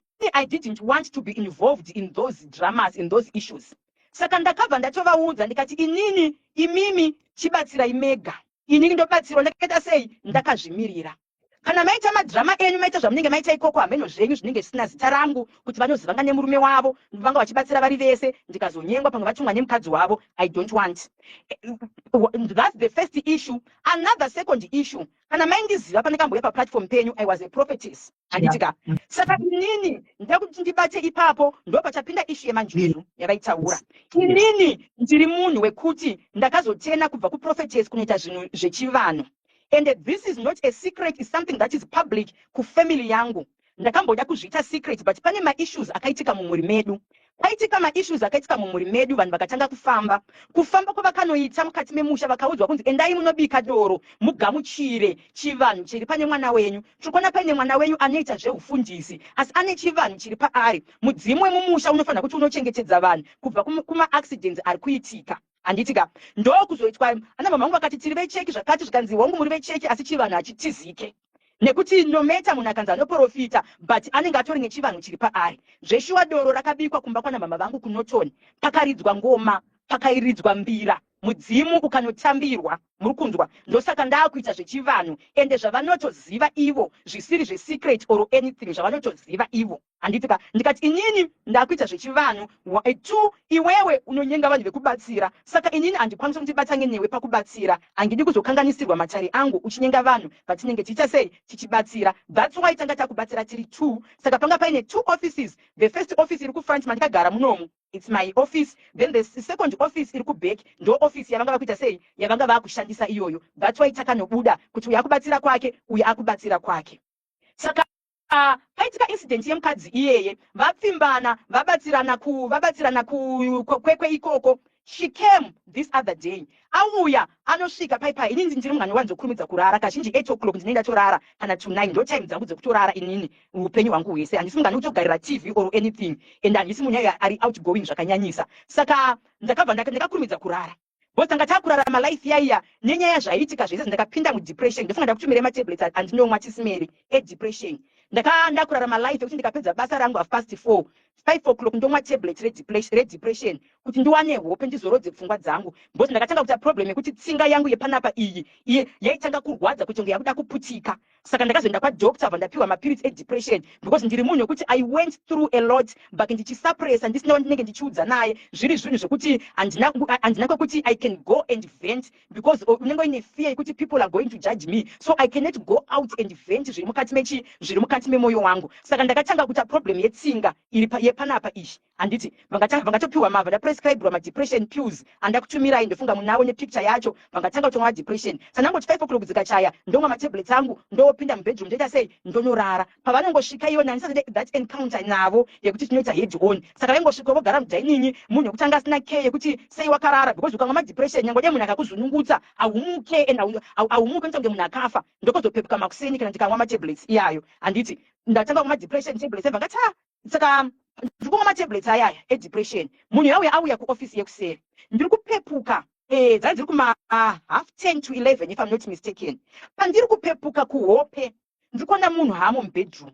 Ndikati baba vasi vachiri vakagara kudining. Apa ndabuda vakati ndiende kudining. Ndiri kunopinda kudining munhu hako. Ndikati asi vaenda kuoffice this time but vasimboende kuoffice usiku unoyu. Ko chii chiri kuitika? Ndikabva ndati rega ndiregedze kupfeka boots. Bosi ndakadongorera pawindow vangaona paine kombi yewhite yanga yakapakwa panzi. Paine kombi yewhite ndikati mota yapinda nguva yandina kunzwa imbwa kuita sei kuhukura because pane imbwa. Andakunzwa imbwa dzichihukura. Apa ndabuda. Handiti ndabuda pepa ndichinyamba ngati handisi kupfeka mapusha ndabuda ndichinyawaira ndiri kunosvika pasi vandasvika ndichingovhura dhora avo remuoffice ndiri kuona vakagara nemukadzi 211. Saka ndikangosvika ndikabva ndati ndimi ani kune mukadzi wezvikanzi makadi zvenyu ndevangati ndimi ani muri kutsvage panapa this time zvikanzi naivo munhu wangu wekubatsira uri kude chii munomu inga wakati tinobatsira zviri separate. Imagine pamberi pemunhu iyeye wakati tinobatsira zviri separate. Saka utsvage chi ndikati nhai sister ndikati hamene kuti muri mukoma here kana kuti muri munin'ina here handizivi kuti muhombe mimi neni ndiani. Munhu yakuzobatsirwa nemunhu wechirume izvezvi kuma 2:11 dzeusiku. Ko kana mukanzi marepwa munozoripota kunani murimi mafambira munhu this time. This is 2:11 ndatarisa watch yangu saka ndadzika this is 2:11 munhu yakuzobatsira kuti dambudziko ripi rakunetsai madi kutaura kuti munhu wamwari zvamuri kundibatsira izvezvi 2:11 ndibatsireiwo ndaita agent problem but mukadzi wenyu ngaange aripo parutivi. Zvikanzi ndiri kutoshokwa. I didn't even know kuti you are there or he has got a wife because vanga vachitotaura kuti tiri paseparation. Ndakaroora chembere ndo yavanoshandisa kumagirlfriends iyoyo. Ndakaroora chembere haageze anonhuhwa but ndiri kutoshamisika nezvamurika nezvinotaurwa nemurume wenyu it's quite different. Saka ndakutoshamisika kuti zviri kufamba sei. Zvikanzi anyway zvikanzi munhu wamwari I'm very disappointed in you. Zvikanzi and the voice remukadzi wenyu she seems kuti munhu uyu she has been through a lot ndo zvakataurwa nemukadzi iyeye. It seems kuti mukadzi uyu she has been through a lot and she seems kuti munhu atori nebitterness yaari kusuppressa mukati memwoyo wavo. Zvikanzi mange ndakukurova vakati muri kuti ndakukurova inga ndimi maiti munorohwa nemukadzi wani. Mukadzi akati zvikanzi kana garai musabude. Zvikanzi no I'm very learned. I'm a very professional person and ndatoona zvakawanda pamuri zvakatodzidza nezvakatoona zvakawanda pamuri saka let me go out. Mukadzi uyauya akabva abuda akabva aenda. Saka mukadzi uyauya hanzi voice renyu rakaramba richiringa mumind mangu. Ndikati no mani mukadzi uyu voice rake ndinoriziva. Ndikati hanzi vangati ndevga ndinde pasocial media vangane kusecha. Ndikati voice rinenge rabolt cutter. Vabva vanotora nhamba yangu vari kuna nhamba yakasevha mupi mufoni. And she called me. Next day racho, my then husband, my ex-husband. Vakangomuka vari nice. Zvikanzi nhamba yamai vaivaya. Vakauya nezuro. Tora nhamba iwise mufoni mako. Ugare waibloka nhamba iyoyo. Vakagara 5 minutes vouya. Wabloka here nhamba yamai vaivaya. Because vanozotaura zvekunyepa kwauri. Wabloka here nhamba yamai vaivaya. Ndikati saka ndakabva ndaita interest. Kuti why vari kundipa nhamba yemunhu uyu. Kuti ndigare ndaibloka. What is he hiding? ndikabva ndati no handisi kuzobloka namba dzemunhu uyu. Ndakagara muofisi mangu, ndagara muofisi kusvika mani ndikati sei wakagara muofisi kusvika kuma26 ndikati pane zvandiri kuita sei, pane zvandiri kumboita. Zvikanzi it's okay. Mukadzi uye akabva afona, I logged my door rangu remuofisi, abva afona sisimeli, abva atanga kudurura zvese. Zvikanzi ndakazobatanidza ndikanzwa voice ndikati ndiBolt Cutter uyu. Akandipa mavoice notes mascreenshot. Zvikanzi murume wenyu akandinyenga. Kuya kwandakaita paye kunga kuti ndanga yazobatsirwa. Tiri vanhu tanga takutofambidzana and he invited me. Vachingiti ndei I'm lonely, uya kunoku ndokutoya saka ndanga ndatongouya muHarare, ndanga ndakatobuka pahotel ndandisori paCresta. Ndikati I'm coming for a short time, vakaita sei ndobva ndadzokera bose vakatomba kundouyere pahotel ipapo. Saka zvotondishamisa vaida kuti vaizobuda kuti vari kuenda kupi time idzodzo. Handiti kandi bosi masikati vanga vatomboya pahotel pandanga ndiri. Ndikati ho, zvikanzi murume wenyu anozuwa, murume wenyu anokutaurai. Mother, munofanira kuchenjera murume wenyu. Murume wenyu is very dangerous. He can do anything kuti akudonhedzei. He can do anything kuti akusvibise zita renyu. Ndikati it's okay, thank you so much pakundiudza. Ndikati iye angakiti ari kukudai. Zvikanzi angachoti titsvagirei venue ndakuzotanga chechi kukwekwe. Zvikanzi ndachomuudza murume wenyu kuti haufoka tsika mukwekwe zvachose. And from there havana zombonobatsira vanhu kupi kukwekwe. Vabva vauya vakachaja. Mukadzi akabva adzokera kwavari abva vaudza. Zvikanzi ngochimuudzire chii zvendakambohura nevasikana vebasa chakati. Ndikati ho, iwewe ndiwe unoda kunonditaura kune vanhu. Inini ndisingafaniri kukutaura. Ndikati zvinhu zvingani zvawandisanganisa nazvo. Ndikati inyaya ngani dzandinonzwa pasocial media dzekuti ndinokubvunza kuti nyaya iyi yaitika tiri 2. Sei ndakuzonzwa nyaya iyi yabuda pasocial media? Because handina munhu wepasocial media wandienda kunoudza. Zvinhu zvaitika tiri kuCape Town, sisimeli vari kuita live sei vachitaura kuti Bolt Cutter. Ndikati ndaipopokedzana nasisimeli pasocial media ndichinetsana navo. Ndichitaura kuti sisimeli vanzwa sei nyaya yaitika kuCape Town tiri 2 muhotel zvokuti ndakupanyira phone ndabata message yaKezia, ndabata message yaAmanda, ndabata message yaani. Sisimeli vaudzwa nani message iyoyo. Zvinhu zvakaitika tiri 2 muroom pasina a third person. Whatever information yandiri kunzwa pasocial media, it means kuti ndiwe uri kubuda uchinotaura, because hakuna zvinhu zvakadaro. One other time yavakamborongedza vakabuda rentera imwe girlfriend yavakazenge vakamitisa yakazoti tisvike pabreakup yatakaita. Ndakazonzwa nyaya iyoyo yakutaurwa naTatelicious akutondiitira live. Varivo zvakare vakaendesa information imomo kuti endai munoita live yekuti Bolt Cutter hari yake haichashande asiwa nemurume. Information yari kubuda kupi? Because inini hapana munhu wandamboudza kuti waita sei wabuda panapa. Handitika vakadzoka vakati ngatidzigadzirisa ngechidzoke kana inga dzoka kumba toenda paFacebook live tirikuita live tiprove vanhu tadzokera ndisangite benzi usandite stupid. Handiti usatombodita ako benzi. Ndikatoramba kuita live iyoyo. Handitika vakazogara 1 week amoti vakanetsana chiikoko vakabva vadzoka kumba vapazoitika this incident iyo yakaitika. Paita incident yamai ava ndikabva ndarowa. Ndikati no what, ndifunga ndakabuda mumba usiku kuma past 10 vanga vatoloka madho ndakapwanya dho. Zvikanza ubude pano vatora foni yangu ndikafamba netsoka makizi emota zvanga zviri mumba ndakafamba netsoka kuenda kupolice paCentral. Ndikabva ndanosvika paCentral paipaya bva ndanotaura bva vanditi endai kucivil court munoita protection order kuti zvikazoitika futi next time paine protection order handitika vanotosungwa vanovharirwa 6 months. But as long paine protection order, if he breaches that protection order vanopinda mupi vanopinda mukati mejeri. Handiti vangati it's okay. Mangwana vandamuka vandaenda kucivil court because vanga vari munhu iyoyo kufunga kuti inini handife ndakaenda kumakoti because ndinenge ti zita rangu, inini handife ndakabuda ndichitaura kuchakati because ndinenge ndakuprotecta zita. Zvesho ndakaenda kucivil court for protection order. Vakasvika vakataura zvese kuti munhu yauya ndatomudepression, munhu anondi abuse emotionally, munhu anotaura mashoko anorwadza, munhu anonditaura kumagirlfriends ake, munhu anondirova pamberi pevana. Saka hazvinake kuti vana vazondonga vachikura ndichirohwa pamberi pavo. Jere vauya mapurisa akatouya kuzovasevha maSummons, vabva vatouya vasevhwa maSummons vaivaivo ndakatova kuti varipo uyaya bva vatouya bva vasevha maSummons. Vakanzi ngavauye kukoti kwakuya havana kuuya vakatumira mhanye rimwe loya ravo rakabhadhara vabhadhara loya riya ndiye akabva auya kukoti. Auya kukoti akuya kukoti haana chakambotaura akangoti granti yezvaari kuda vandapiwa protection order yangu. Ndapiwa protection order yangu vandadzoka kumba vandavapawo kopi yavo because ndapiwa 3 copies rinosara ikoko ravo nerangu. Vandavati kopi yenyu iyi yeprotection order mogara navo. Kubva nhasi musambofambe muchitaura zita rangu wega ndekunani musaende kwakati. Zvapera zvakadaro.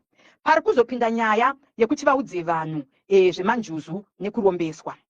Inini remember 4 years dzese ndanga ndisabatsire nevanhu ava. Kana kuri kuti pane zvavakabata kana pane zvavakaita, ndakatozozvibatanidzawo nemaincidents akaitika Sisi Mary. Mama vavo nyakubereka vakamboita time yekuti vakarwara zvokurasika njere.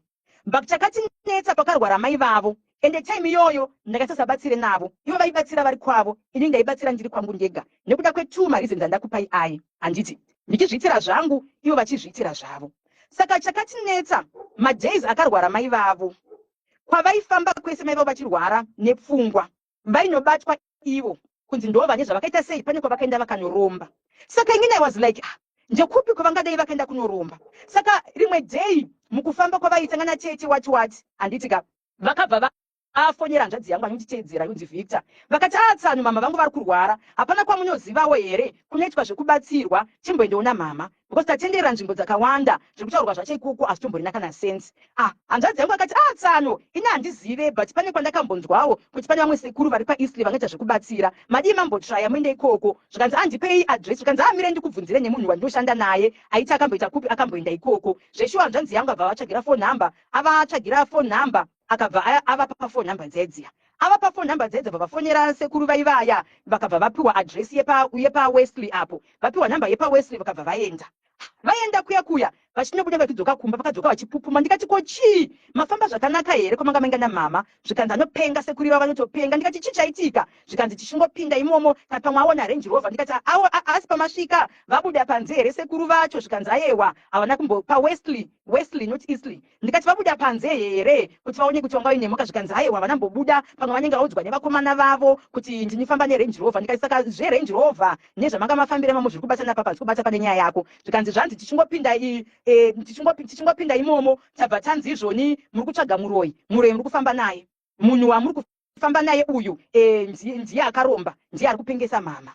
Hanzi vangatoita hasha. Ndikati munonyepa hapana chamunoona. Vakatobuda muyama. Ndikati ko ivo vanogokubata kuti wakaromba uri kupengesa mai vako. Chii chavanga vamboona? Ko madii magara kamabvunzisisa kuti zviri kufamba sei, makazviona kupi? Zvikanzi hana ndatone hasha ngatozobuda imomo. Ndikabva ndatoenda. Ndikati hapana chakaita sei chakaipa. Saka mukugara kwatakaita ikoko kuti ndizobatanidza nyaya dzavaitaura, inini nemafungiro angu semunhu anoona panyama because ndakazopiwa malinki elive yakaitika. Ndofunga kubva musi watasiyana Sisi Mary 25 February it's 5 months. Hamuna kana day ramakamboona pasocial media kuti Bolt Cutter hasisiri naDunamis. Patakazosiyana vanga vamitisa musikana anonzi Nometa. Handiti anonzi Nometa iyeye kana nesenemi yake amfree kutaura. Nometa Rudo Mupfudza ndiye wakamitisa. Vamitisa Nometa anodedzwa kunzi Nono anoshanda paGulf. Vamitisa Nometa iyeye. Munhu ndakaita 3 times ndichirota. First time ndakamurota zvese nezvaari ari pakati pedu takarara pamubhedha. Ndikavamutsa ndikati imi ndiri kurota mukadzi akarara pamubhedha achitaura kuti tiri pabarika mukadzi wenyu. Zvikanzi kunyepa kuna zvakadaro, iwe hope dzako dzinongorota unongoramba uchingondironda kuhope dzako. Ndikati it's okay but ndikazvirota ka3 it means chokwadi ndanyarara. Second time ndarota the same person again. Anditika ndarota the same person again. Ava ndabvunza vakabva varamba. Third time ndakarota pamubhedha patakarara pachinja kuita muchenje. Saka in that dream ndakazvibvunza ndikati ko pamubhedha paita muchenje sei? Chandinoziva muchenje unoita paguva kana kuti unotedza muti. Saka ndiri muhope imomo ndakafukunyura pamubhedha paipai. Saka ndafukunyura pamubhedha pakabva pabuda mwana mucheche mukomana akafa. Saka ndiri kuhope vangati baba Angel makaita mwana akafa mukasandiudza. Vandapepuka vandavamutsa ndikati baba Angel ndiudzei chokwadi. Zvikanzi chii? Ndikati makaita mwana imimi akafa. Mune munhu wamakamitisa akaita mwana. Zvikanzi mwana uchari kupi? Kana ari pachazongobudaka ko mwana anovigika here? Mwana ambofa akaita sei? Mwana ambofa akavigika. Mwana anongobuda. Ndikati ina ndiro chopedze kunyepa ndichazvinzwa chete. Zveshuwa hatina kumboita nguva. Pane munhu wandakabatsira akauya kudare kwangu ndichimubatsira. Musikana uyu akaita mwana akamuzvara muna January 2024. Mwana iyeye akararama 2 days akabva afa. Mwana iyeye afa paipaya akanga kurenterwa kamuflati. Ende paakarenterwa muflati ndine nhumbu yaJunior vakatengesa Benz yangu imwe i320. Vatengesa Benz abva vandinyebera kuti mubozima matengesere avaita mota vaingobuda nemota voita kunge vari kuenda samwe votodzoka vasina mota apa vatotora bhuku remota mumba ndo matengesera vakatanga kuita mota handiti kachitengesa mabhenzi chichii kusvika tazosara nemota 1 yatanga tinaro Range Rover yandakazoti ngaitengeswe mota iyoyo handiti saka vakanotengesa bhenzi imwe yandanga ndinayo ndine nhumbu yemwana yaJunior vatengesa mota iyoyo vakabva vaenda kunorentera musikana yeflat mutown nemari yemota yavanga vatengesa. Do you know kuti Sisimeli ndakabuda muhospital pama-avenues ndichifonera munhu time yekubuda ndadischargwa kudhara apa ndaitwa operation yemwana ndadischargwa kudhara uyai muzonditora mota haipo ko mota yaenda kupi hapana kumbira ko shamwari yenyu inogokumbira mota yangu sei mugotadza kundiudza ende mimi munogokumbirwa mota mosara musina mota sei zvakamboitika kupi izvozvo zvamuri kuita izvozvo zvikanzi haikumbira ndari kuidzosa mangefoneka haisi kubatika ndikati tsvagai plan muye kuzonditora hamenya munhu vakanokumbira kombi Sisimeli vakauya nekombi muri kunzwa ndikakwidza gumbo rangu kupinda mukombi Sisimeli munhu anga ine mota Benz ndikakwidza gumbo rangu ndine operation yemwana ndichinopinda mukombi Sisimeli ndikapinda mukombi ndapinda ndagara mukombi bomo ndikabvunza kuti mota yangu iri kupi zvikanzi pana haikumbira vachindinyepera muri kunzwa ndikadzoka kumba ndauya ndapinda mumba. Do you know kuti he packed his bags ndine ronda remwana operation in 5 days vakanogara kugirlfriend ndikasara ndichipepwa nemusikana webasa ndinzwadza admin vakapfeka Sisimeli diaries please dzikamai know what to write please kana mukanyora comment isai ma-initials enyu kumberi because after this life people will go through vanofunga kuti Sisimeli ndio vanga vachitaipa anditika ini ndisidi muri kutaipa saka pamuri kunyora ma-comments enyu can you please put your initials kumberi futi admin please stay neutral. Don't write in my comments anoenda offside. Please, I beg. You are the admin, stay neutral. Can you continue? Sisimeli, ndakatakurwa nekombi. Ndakasara ndichipepwa ropa ironda reoperation nemusikana webasa anonzwadza. Nanhasi musikana iyeye andoshanda muofisi mangu because akatozobva nenyaya yekuti anga aroorwa. Ndiye anoziva zvinhu zvaitika mumba mangu musikana iyeye. Muri kunzwa? Vakarongedza vakanyepa. Vakati ndiri kuenda kunoita zvemining kumasvingo vachinogara negirlfriend. Ndofunga ndo mazuva akaitwa live naTetelicious. I never responded because I was going through a lot. Muri kunzwa? Ende ndofunga makaona mazuva yayo ndakabva ndabuda mumaplatforms ese Sisimeli ndikati I'm going to stick to my page rakanzi Bolt Cutter the Lioness handisisina kupage kwandichaenda ndofunga ndaenda kuSlime Media ndaenda kuZimbo ndaenda kupi kumaplatforms akasiyana siyana but ndakati nezviri kuitika izvi I can't go on social media ende vanhu havazive zviri kuitika mulife mangu people are going to attack me ende nezvandiri ndine mwana mucheche hazvizonditiri zvakanaka ndinogona kumwa mishonga yemakonzo ndikafa apa ndagara ndikutonga matablets edepression mukazviona Sisimeli ndanga ndasilent mumasocial media platforms ese because I didn't want ma-attacks ekuti ndikaisa post vanhu vouya vondiataka apa inini ndine zvandiri kutosangana nazvo mukati memarriage mangu saka ndakangozvitaura ndikati no let me remove myself mumasocial media platforms ese ndingozviraramira life yangu iri private ndongodhila nepage rangu ndifunga page rangu racho pa20k ndo platform yandanga ndakungowanika chete iyoyo ndisasaende maplatforms because I couldn't take it zvinhu zvaindiremera Sisimeli zvandaisangana nazvo handiti mba ndazvibuditsa vakabva vamitisa munhu akazondiudza munhu wandakabatsira Sisimeli zvikanzi mama ndinorwadziwa nenhau yekuti makandibatsira zvinhu zvangu zvikaita pamwe dai makandibatsira zvikaseka ndaiti pamwe ndine grudge nemi but zvinhu zvakaipamba pandinolodya landlord weipapo hama yake murume wenyu anotodedzwa kunzi tafadzwa haadedzwe kunzi vamuchena my baby is turning 3 years manje is turning 3 years musi wa23 June nhumbu iyoyo ndakatadza kuitakura ndakazvara premature 8 months nenyaya yestress ndakatomuzvara ari 8 months ndikatoitwa agent operation because mvura yakangotanga kubuda kuma3 am ndakarara nekuda kwestress nekuda kwepressure and ndatoudza Garina kuti I don't think kuti I'll pull through this pregnancy I feel kuti iri kundiremera nezvandiri kusangana ndakatoudza Garina saka ndakazotanga kutongoputika shupa iri pa8 months vanganoitwa C-section ndikabawa ma-injections ekuti mwana akwanise kuzofema mapapu ake abuda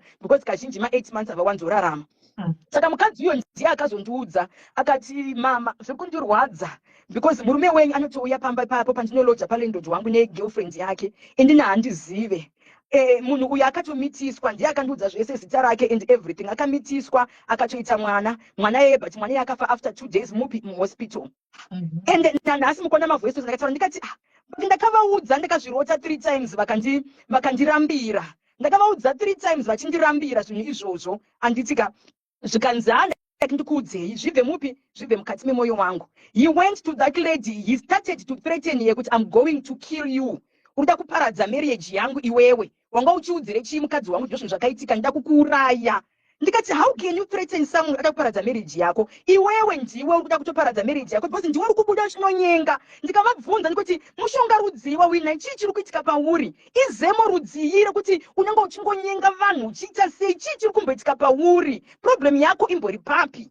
Saka inini pfungwa dzangu ndakafunga kuti pamwe sezvo vakuita zvinhu zvavo vega vachizvibatsira vega, pamwe paniko vakaenda vakapiwa mhiko yekunzi rarenye vakadzi muite mari here, pamwe chii? Ndo zvakangouya mupfungwa dzangu because chihure chacho was out of this world. Sismeli changa chisingaite chihure chacho. Anditi ndofunga mune mavoice notes andaivatumira andakupai, anditika ndichitobvunza kuti mupedze kana vapedza tozobvunza kuzotipira mavoice note, but pamuri kuti ini muri kufunga kuti vakaenda vakanopiwa mhiko, pamaifunga kuti vakanopiwa mhiko rekuti vaite mari, vakamboita mari here? Tafadza uyu tunamisa akamboita mari? Akutorina kana mari yavakaita, hakuna kana mari yavakaita, but kwanga kuri kutongofunga kwangu kuti mahuriro ava asi pane zvavari kuzviitira. Asi pamwe vakanzi vararenye vakadzi, ko chii chiri kuitika pandiri? Uri mukadzi uri mumbasismeri, unongovawo nemubvunzo nekuona zvinhu zviri kuita sei, zvinhu zviri kuitika. Saka hauzozvinzwisa kuti zvinhu zviri kubva kuzviri kuenda kupi. Dai kuti pamwe vanga vakaromba kunzi vapiwe mari, pamwe vangadai vakaita kamari yacho vaine mabhizinesi avainavo, but havatorina anything zvavainacho. But yange ingori mubvunzo yangu yandaitongobvunzawo nezvinhu zvandiri kuita sei nezvinhu zvandiri kuona, because zvanga zvaita sei, zvanga zvawandisa, chihure chacho chiti was out of this world. Anditi ndati zvapera izvozvo. Saka pandakavabvunza issue yemukadzi uyo, kuti vakandipindura kuti chii? Vakanditi kumitisa kune basa rei, varume vese vanongomitisa, ndina kuuraya munhu. Ndikati are you serious? Zvikanzi do you know Sismeli kuti unogona kugara nemunhu mumba ugoita heartbreak uinaye, ugohila uinaye, ugoita move on mupfungwa, kwete kuita move on kweboyfriend, no, wotoita move on mupfungwa uinaye, iwe uchitogara naye mukati memba. Ndakangotaura ndikati you know what, inini I think I'm tired. Ndamboshingira for the past 6 years. What I don't regret in this marriage, vana vangu vandakaita newe Angel na Junior, that I will never regret. Pamwe purpose yangu yanandakasanganiswa naMwari ndiye kuti ungondipo vana ivavo. Saka vana ava andiregreti.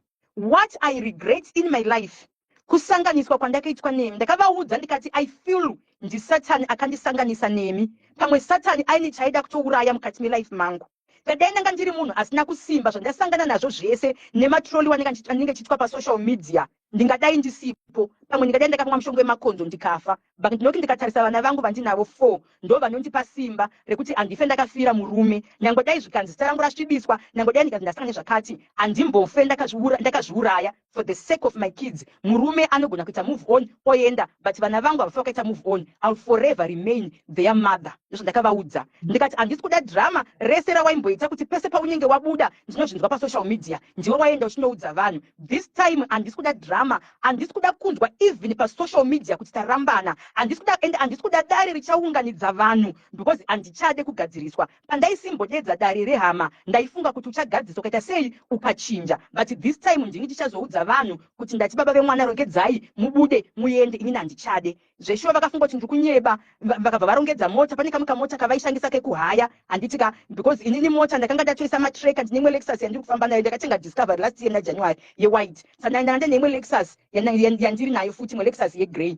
Saka ndakaisa matreka mumota dzangu, handiti. So pandakaisa treka mumota iyoyo, havana kuziva kuti treka iri mumota mangu inorekodha futi nemavoice. Saka vakabuda this other day vakumbira mota yangu Lexus, handitika. Vakumbira Lexus, vachingobuda vandangonoplaya Lexus recorder, and I heard my voice notes avaitaura ne-ex-wife yavo achitodhimanda mari yevana. Vakadzokera vakanomimitisa futi first wife yavo. Vakasiyana nayo, ane vana twins. Handiti mukona. Ndanzwa mavoice notes ayaya vachimuti handiti vana vari kuya ikoko weekend here ndichavapa mari. I was shocked again.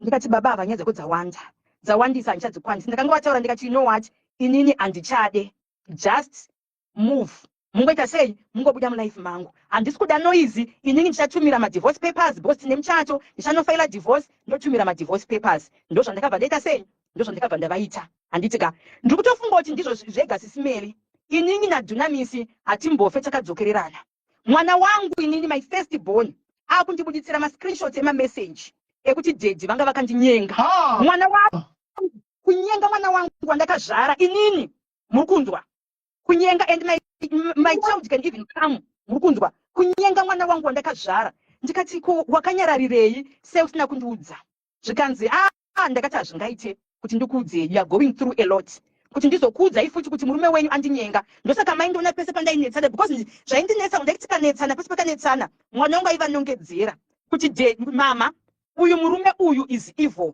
and achakudestroyai anogona kukuurayai because murume uyu zvaanoita behind your back amuzvizive aigara achitaura kuti murume uyu is not a benefit in your life akatotumwa nasatan vachivaudza direct vatoripo ende vasingambomupindure ende ndakazoziva kuti reason yaito kuti vasamupindure mwana wangu achivashaudha inhawe kuti vaizoti vanga vakamunyenga saka vaitya kuti achazoita sei achazotaura saka pakazoitika issue yenhumbu yeuyu that's when she came out abva andiudza zvese neproof everything vakati vanga vakandinyenga ndosaka manga musingandione ndisingade kugara kumba ndikati saka pese pawaiona mwana wangu ende mangozova vana vedu ama2k madressing avo mwana wangu anotodressa zviri sex handiti tasaka pese pawaimuona uchiona magaro ake saka waitorwera mateka dei mwana wangu anga ri benzi ranga riri hure it means wanga ucharara nenyika nemwana wangu ndozvandiri kutaura kati zemu rako rakaita sei unonyenga mwana Sheroni na Angel vakabuda mudumbu rangu saka zvakafanga nekuti unogona kutonyenga Angel mwana wako wandakaita newe because vana vangu veseka saka izvozvo ndakabva ndataura kuti ndikati you know what nyangwe dai ndanga ndichada kukuregerera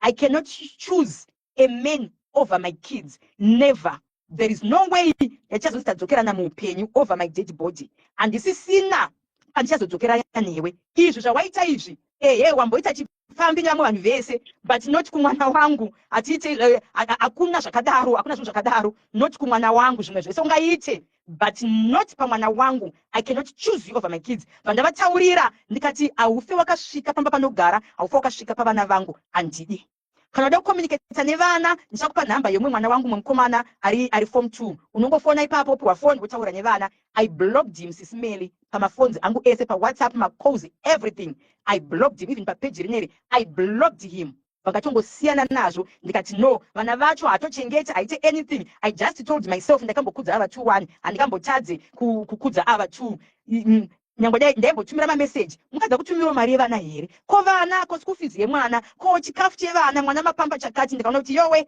zvekuswera ndichinetsana ndozoda kunge beta x rega ndichengete vana vangu chero ndikanzi ndadya nesalt vana vangu vanongodyawo salt iyoyo but I know kuti mwari haambofa wakandinyadzisa zvekuti ndinodya nesalt because munhu uyu handisiri ndakaita sei ndakamutadzira saka ini ndo decision yandakazoita ndikati no let me let this go let me choose my kids over this man zvimwe zvese aimboita but kumwana abata pasingaite sei pasingabatwe saka inini ndaingofunga kuti nezvese zvakaitika mumarriage yedu iyi kunyarara kwandanga ndakaita ndisina kuya pasocial media ndisina kumufumura ndisina kufukura hapwa I had respected him zvisingaite sisimeri because ndanga ndakafukidzira zvakawanda I was shocked ndakutumirwa malink ekwana Zigo achitaura kuti Bolt Carter is now my ex sakasiyana ende aita kunge ari kupa testimony because akataura kuti zvemanjuzu izvi vakadzi vemanjuzu kubva musi wandangobva ikoko kusvika izvezvi handina mwe mukadzi wandakamborara naye akuda kunopisa point yekunge inini ndinanga ndakamurombesa kana akaromba kana aine zvaanenge akabata anenge akazvibata ega because inini ndaisingabatsire naye kana aine zvaakaita kana aine anything chaakaita inini am not included zita rangu ngaribude because vanhu vane zvotya kuzobatsirwa kuya kwandiri vachifunga kuti ndino initiate vanhu vachifunga kuita zvesatanism inini handiite satanism because akataura point yekuti kubva dhera ndabva ikoko handina mumwe munhu wandakazomborara naye and to get the shock of my life nezuro wache vamwe vanhu vatori pedyo naye vakutozondipa information yekuti anotogara kwamachipisa nemwe mukadzi apa this is bagami munhu ari kutiza ari kuda kusevha ende sisimeli pese panoenda masummons out of town nasheriff I pay $127 yekuti vaende kunosevhwa saka akaenda akavashaya paanodzokera futi sheriff ndinoenda kunobhadhara futi 127 sheriff paanodzokera futi kuti aende kunosevha ndinoramba ndichibhadhara ma127 iyo vachiudza vanhu taurei kuti handipo kumba kwavo kwavaibatsirira kumbari uko votaura kuti handipo handitika. Saka ndakuramba ndichingobhadhara mari yekuti vasevhwe masamoni vachinzvenga. Unorambirei kudembura muchato? Iwe wabuda mukati melife mangu. Uri kurambirei wakabatira pamuchato? Lawyer nezuro akazonditi it's cheaper kuti vauye kuzosevherwa mutown boss $30. Tovafonera voya kuzosevhwa nasheriff kuma legal offices ema-lawyers. Handiti vakafonerwa nezuro, vafonerwa nezuro nalawyer vakati kuti muuye mukadzi wenyu akafaila divorce saka munofanira kusevhwa. Zvikanzi ndokupai nhamba dzelawyer wangu mufonere lawyer rangu auye iye mumusevhe. Lawyer rikati no, ma-divorce papers asevhwe through your lawyer. Ma-divorce papers anotosevhwa kwamuri direct, motosaina kuti mareceiver. Imimi ndimi muchatora ma-divorce papers yayo mochizoenda kuna lawyer renyu. Kana lawyer rakuzouya rinenge rakutozouya nereply, but imimi mauya kuzoita sei, mauya murimi matora ma-divorce papers. Zvikanzi ndipo muzondifonera musi wemanje. Ndine zuroyo. Zvikanzi ndipo muzondifonera musi wemanje. Lawyer akati it's okay, let's wait for the Monday yacho iyoyo. Kana manje vakasauya tokutsvaga maways ekuti vaite sei vasevhwe mapapers iyayo. Ndo zvakaitika. Saka inini ndofunga sisimeli nyaya yekuti ndakasenga na Bolt Cutter mamusingatoizive. Vanhu vepasocial media hapana ngachitozviziva. Dai iwe vasina kutoenda pazigo kunotaura. Saka inini I feel kuti vakafunga kuti silence yangu pa 5 years. Vakangofunga kuti pamwe maybe mukadzi uyu achanditangira kwenda kupi? Kwenda pasocial media kunotaura kune vanhu kuti ndakaramba kana Dunamis aizodai. But inini ndakanga ndasira pakuti ndine vana. Saka hapana pandikaenda pasocial media kunofumbura munhu uyu. Because tine vana. Anditika vatinavo, and social media doesn't forget. Anditi sananga ndakasira pevana kuti whatever happened ngazvingopera zvakadaro. Vana hapana anofanira kutomboziva kuti takarambana, hapana anofanira kutomboziva kuti takanetsana nei. Ngazvingopera zviri under the carpet. Ende panga patori nepeace, and I was healing zvakanaka. Ndakaita move on mupfungwa dzangu. Nezuro sisimeri ngatumirwa malinki.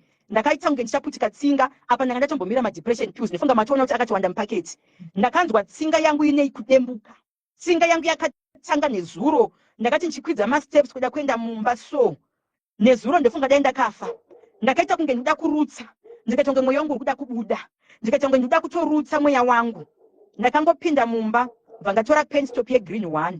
Avangatora depression tablet 1. Ndikabva ndamwa. Ndikati anti musandimutsire chikafu. That was past 5. Ndikati anti musandimutsire chikafu. Ende pasauye anyone bedroom mangu vananga vasauye. Handisi kuda light. Ngavasandibatidzire light. Handisi kuda noise. Muite kuti vana vanyarari. Ende musandimutsire chikafu. Ende foni yangu ikaringa musandimutse. Ndikabva ndaenda kunorara. Because depression piwe inokotsirisa. Nezuro kana pa live andifunga kuti ndaikwanisa kupauya. I was not okay zvachose. Ndikabva ndangopinda. Ndikabva ndarara flat. Ndofunga ndakapepuka kuma 10. Foni yangu yatozara pacharger. Andifachitondimutsa. Nditi mama mararisa. Foni yenyu iyi. Saka ndakangovatovatayira zvonongotori mu deep sleep ye depression tablet area. Vandangotiisa papilo. Vakatongogadzika foni yangu papilo. Vakati vati musabanga ndopinda musabatidze light. Vangogadzika foni yangu papilo. Ndikabva ndangoisa pa silent. Ndikabva ndatopirara ndazopepuka makuseni. Saka ndo patiri kuzosvika patiri nhasi. Right. Tinotenda Bolt Cutter ndokuti pa side rako of the story. Ngatimbopira ma voice notes ako tisati tasvika pakuti tibvunze zvedu mibvunzo because nyaya yacho yabva yangoita zvayo clear kutaura chokwadi. Ngatori ngatimbonzwa ma voice notes aya amaitumirana nemurume wenyu tiwane kuzadzikisa panyaya yezvakataurwa nemurume wenyu. Ndachinji unblock tingotumira message yekupedzisira. Ndofunga makuseni wanga uchinyeka kuti munhu wakapedzera kutaura naye kudhara. Wakaitira vanhu vakawanda ma screenshot chisi ndokukuhurira baba yenyu. Ndakuudza ingefunga ndakakuudza ma-voice note andizo kuti iwe unokuita zvinhu wakatonyarara. Waitira ma-screenshot kune girlfriend yako, kune huri rako noma, uchimutaura kuti ndiri kukuhura inini, ndiri kukuhurira. Baba enjo pamberi paMwari cheko ndakambokuhurira inini. Zvinongoitawo Mwari handina kumbomubloka. Zvandada kuti ndichitoziva. Because wanga uchindinyepera tokapedzera naye kutaura naye kudhara, wakatotaura naye nezuro nezvakaitika, uchindinyepera tokataura naye kudhara. Saka wanga kutondishambadza kuma-girlfriends achivaitira ma-screenshot kuti hanzi ndiri kukuhurira inini. I think this is the best decision that I have ever made in my life. This is my last voice note to you, my last message to you. Ndokumbirawo kubva izvezvi, ngatisatsvaga neyi, usandifonere, usanditumire message, usasvike pano, usanditsvage, usatomboite sei. For now, chibeta life yako akasununguka. Wainditaura kuna nanoma kuti ndiri kukuhurira inini. Asi zvinhu zvekudhara kaiti ndezve last month. But wandibhejera kuti hanzi ndakaguma kumaona kudhara. Handitika wakaguma kundiona kudhara. Uri kutomubhadharira rent. But rent yapapa pawaigara wanga usingabhadhari. Uri kutomubhadharira rent. But angel sitabhadhara school fees. Handiti uri neutsinye iwewe. Ndinenge ndichifamba pakunochindishambadza kuvanhu. Vanhu vakawanda wakatoti vakatotumira mascreenshot vanhu vakawanda vakatotumira mamessage uchivanyepera iwewe kuti handizvo ndikukuhurira unenge uchaudza ukanzi ndiri muhombe kwauri pawakandinyenga ndakukudza kuti muhombe kwauri ne3 years wakandidire chiyo wakarambire chiwi neni 3 years ndikanzi ndiri chembere nini nemwoyo usingatomboite chafadzwa we manje andiudza kuti wakamuudza kuti ndikukuhurira azvitaura zvese mameseji ayo ataura mwoyo wako wakaoma kana usingade munhu handitika ndosaka waimhanya kuda kubuda bcause wangaudza vanhu dzimaenje vari kuhura uchiudza nemagirlfriend nemahure ndosaka panga kuti makuseke nawafunga kugara ndipe foni yako ukaona kazviite ndichabaga zvo zvakawanda mufoni mako imomo kune hunhu hwembwa hunhu usingaite tafadzwa handidi kukona pano buda mulife mangu zvachose ende zvachose ngatitobuda nei zvachose muchato ndikunodembura adresi ndinoiziva madivorce papers achauya ikoko zvongopera zvakadaro because hauite unenge taura kumahure iwewe ndosaka waibatika nemapost angu andaisa ekuti murume anenge achikutaura ekuti hanzi murume anenge achikutaura yeti waitonditaura kuti ndichinditumira mameseji iwewe uitumira mameseji kumahure kwako ndakakuhurira inini pa6 years dzandagara newe ndakakuhurira iwewe ndochinhu hwangu chawaifanira kundipupurira nekutaura kune vanhu vako ivavo noti kunondiudzira iwe mahure avo enu kutanzi ndakakuhurira inini ndakakuhurira kupi zvaunoziva pamberi vanga ndakakuhurira kupi iwe tafadzwa mwoyo wako wakaoma zvisingaite chiita life yako from now uchataura kuti chii manje utanga wakuvaudza kuti chii handisisiri mulife mako ini mereji nezvangu handiri kunyepa handichadi ndakutofunga kuti veke uchidembure muchato uzviitire life yako ndozviitira life yangu okay tinatapadzwa makabloka nahere nai podcast mereji neya papeji iye makabloka so hakwanisi kuedha ndinoda kuedha imese ipapapa so hakwanisi kuedha because tapadzwa anoda kukwidzwa ipapapa munoedha ndisipo sisimeli handitombodi kuita that encounter nemunhu iyeye munoedha ndisipo wotaurawo zvandida kutaura ega pane pekuti ona Dunamis, the anger and the pills, but depression pills are kunwa, and sometimes you need to face your fears, your worst fears. Usisunungure. And right, what we can do, at this kuti tikaona tutakuita bongozo, I will drop you. And tafadzwa, ndinoda kuti ufone, isa inamba, tafadzwa ngafone, asakwire, tafadzwa ngafone. Achafona pa phone number cha edwa apa. You uripa live, chidzo kuti azimondi edda asipo. No, you can call in. Uripo tafadzwa. Tichikubvunza zvaitaura nezura drugs. Anditika tinoda kuti isa inamba guys anofona tikaona kuti it's escalating now tobata mudodedza sisimeli inini handisikuda live naDunamis kana muchimudedza indataura kana wadona iwewe ndochibvunza ndochidedza Dunamis wacho I don't know whether ndoramba chiplay here maaudios kana kuti ndokudodedza play mupedze nene kana ndakubvunza anything mobvunza ndodona chitafadzwa hakuna chinorwadza chekuti unenge uchiti une murume mumba achitonzi murume waningi watonorora mumwe mukadzi kusari zvandisingatozivi iwe uchitogara nemunhu iye anenge achitozikanwa nerotesheni rese kunzi mukadzi watafadzwa noma mukadzi watafadzwa inini tinenge titori benzi anenge asina kutokwana ndini saka handidi kuti endi kunyepere ende uri munhu ari rafu unopindura zvaunoda unohurira munhu paThe extent kuti unenge uchirova nyoro to the extent yekuti sana mimba kana iri preparation manga matotenga ikoko but at the end unondoudza kuti handina kuuraya munhu ndaita ngozi here unorwadza tafadzwa unorwadza zvisingaiti saka ine zvokuti togara ndichitaura kuti tinetsane kuti zvitirambe chigara tese ndakumboda space zvandiri kuda izvezvi space ngatimbosiyanei space chaiyo ndiyandiri kuda umborarama life yako handiti une mukadzi wakaroora ukabvisira mari mama toita mimba pamwe anga uchambopora pamwe atobate rimwe yechitu inini hangu handichazvikwanisi handidi kukunyepera ndiwe wainjuya mumereji munomu wandirwadzisa kakawanda tafadzwa nenyaya dzevakadzi wandirwadzisa kakawanda nenyaya dzevakadzi mazuva ayo akangoine vakadzi ana Amanda ana Kezi anani hobhu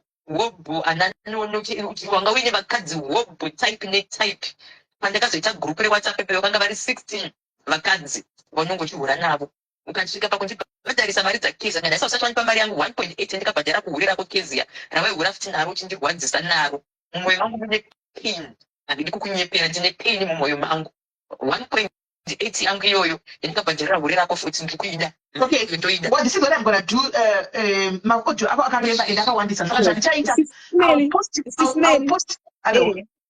Sisimeli, ndinokumbirawo for today, for my mental health, mumbomira kwidza tafadzwa. I'm no longer okay. Ndinokumbirawo, kana ndizotidedza tese mutachidedza, but for now, ndinokumbira because life yondichazoiona. Anditika. And he's a narcissist, I know kuti he manipulates things. handitika any other proof you want from now No, ndichakupai ende pane no. protection We proof. I think as it is right now, we have enough proof. ndikukumbirawo for now for today I'll post them. Chisimeli iye akaenda kuplatform kwake akanotaura zvake handitika ndauya paplatform penyu as a woman kuti ndiite vent out handitika and I don't want my abuser for now. I'm not mentally well. I don't want to watch a live yatafadzwa necondition yandinayo izvezvi Chisimeli. I'm not okay. Nditonomwa kuti depression pill ndikwanise kurara because zvatotrigger zvinhu zvakatowanda and I thought kuti ndanga ndakutoita move on but zvinhu zvatoitika zvatotrigger zvinhu zvakawanda. So for today ndingokumbira mungondirespectawo my mental health because I ndinokwanisa kuzoita anything and I don't want to do anything because ndine vana Chisimeli vandinavo. I've been through a lot and I wanted to vent and I just want to thank you for this platform yamantipa kuti ndiite vent out. Saka ndinokumbirawo for today ndinongokumbirawo zvangu mungondirelieva nezuro ndakaputsa ndaita zvimwe zvinhu mweya wangu wakaputsa wabuda nezuro. I'm tired Chisimeli. I'm tired. Handidi kukunyepera. I've been through a lot. Vanondiziva nemararamiro andanga ndichiita ndofunga pane mukadzi anga achitukwa nevanhu comment section anonzi Mai Kim vakaita head on na Dunamis ndiye akazobuditsa nyaya dzokuti pakatengeswa bhenzi yangu mukadzi akarendeswa mota umu akada kuvarova pagedhi tasiyana vandiona pagedhi ndine mukadzi yesu kanziri kuite chinaye she's my friend sawira vangu vane akaunti yakanzi Mai Kim vacho vakada kuvarova pagedhi apo vachitaura kuti zvoni mimi kanzi handisi my angel vamunoitira zvinhu zvese zvamunovaitira chihure muchivatengesa zvinhu muchiita sei handisi my angel kana musati mambodzwa kuti kune varume vanorwa nevakadzi ini ndinokurovai ndiye munhu akaitaura kuti chikwini chavo chinoita zvemanjuzu masawira angu mashamwari angu. Saka today ndinokumbirawo Chisimeli for my mental health and for my kids and handichatokwanisa kuramba ndichikontinya ndiri panapa ndokumbirawo ndimbonyo we can't even ask you questions for now ndokumbira mumbomira. I'm no longer okay. I'm no longer okay. I don't want to lie to you. I'm no longer okay because ndaifunga kuti ndahila enge ndaingofunga kuti munhu achangoita move on akanyarara kwaari ikoko ndozvandaingofunga because I didn't want this drama dzepa social media. I didn't want this. Ndosaka ndanga ndakanyarara ndosaka ndanga ndisina kumbomufumura kana kufukura hapwa because ndaiziva kuti pane vana. I didn't want this what is happening today. Ndanga ndakatotaura kana kuhama dzangu ndikati I will never go on social media. I will never tell people zvakaitika and hakuna anombovakadziva. To be honest, I want to be honest with you, my sister. You are a sister, right? But I need to be honest with you. For today, I'm just gonna grant you this as a sister. Kuti achende everything they told me pano. But honestly speaking, we are a platform. My sister. We are a platform. But don't bring listen, my sister. Listen, we can edit here. But we grant you your kumbira nas and musame edit pano. But honestly speaking, on a platform, two parties are brought together because there's an issue of kuromba and I remember kune vanhu vakawanda vanotaura nyaya dzakasiyana mwana tochema nezvakasiyana siyana zvaitisha makabvunza kabeta kumasure between pakati pako navo nemurume wako and this will be the first time to clear but zvada kuita I'll just stop this. Listen, I'll just stop this for today andimaona kuti tikurege uhile zvichaitika nezvokuti nawo ini tedza kumuudza pano ndomuona aenda kune platform again kwachanopiwa platform kwauchangoiona still that like iri pasocial media. I know, but you never go to any other platform. You never. Okay. You never. Call him. Call him, Chisimeli. Call him. No, I'm not going to call him today. I'm just going to let you. And this could us. But in pastor yesterday, there's two sides of the story. No sakana botika na wale ready what to bring him. Unless I'm trying to on because tika kumvara. Pamwe ane zvinhu zvinotori important zvanoda kutaura. Pani simona. Saka ene use by saying so tamngopara something zvakwenda kusiririko. Call him. Ndinoda zvakwenda kusiririko. I'll drop. Call him. Kune vakati tompa platform. Ngawe anti wachona. I knew exactly it was going there. I don't know. Because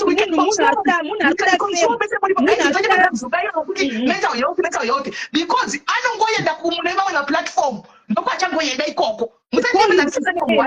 Musajembera kusungaira guys. And then you know that at least if I have two, we can control them. There's a only have escalator, we drop. Call him, Chisimeli. And this is my order. Call him, it's okay. Alright. Muisai namba Dunamis afoni mami nangachikona baba ndisikudaira ndandisikutodaira zvachose anga kufona right ndokumbira kuti muisai namba thank you mwana wamambo regai acha zvekufona asa edwe ngafone apa tafadzwa kola apo ndo inodzi platform two people umwe apa and then we talk so that you clear unoshanda nevanhu iwewe unoshanda nevanhu It's okay. I understand you. yes because ukatovhara ndatso kuti une wakutovharidzira kuti pane zvichabuda zvausikadi It's uchidzikane okay. let It's him okay. come facing It's okay. unoshanja iwe ehe It's okay. ndinokura kutobika nhasi tobika ivi baba because hapasi kutofa bika zvakanaka panapa manje mabikai nhasi so guys ndokumbira kuti tafadzwa nokumbira kuti ufone but let's have a civilized and mature discussion pano handitika mukatanga kuita zvokuti kukwikwidzana pano ndinongodropa handitika ngatitaure zvakanaka hapasi kusungirwa munhu pano hapasi kurova munhu pano ende tinoda kukotikana muchizoenda kunoshanda kwamunoshanda mufambe zvakanaka pasina makunga ari kuparadza noti muri kukwikwidzana basa chikuita chekuti dhirams ari kuparadza podcast by saying makanoromba kuti kudi ari kuparadza including nevana vatoda kusiyira kuchengeti ari kuparadza andiona so I don't know. It's okay, sis. Can you please call in number iri papo ngafoni face him once and for all stand for yourself let him come and say what he wants to say ukati mene ndienda chimene chansa ndambokunyara kuti ndivashe ndaenda kutokublock I wanted to block you no block ukada because some platform pangu I'm allowed to say what I want to say as my platform angokunyara angu kuti uri munhu wangu zvokudaro right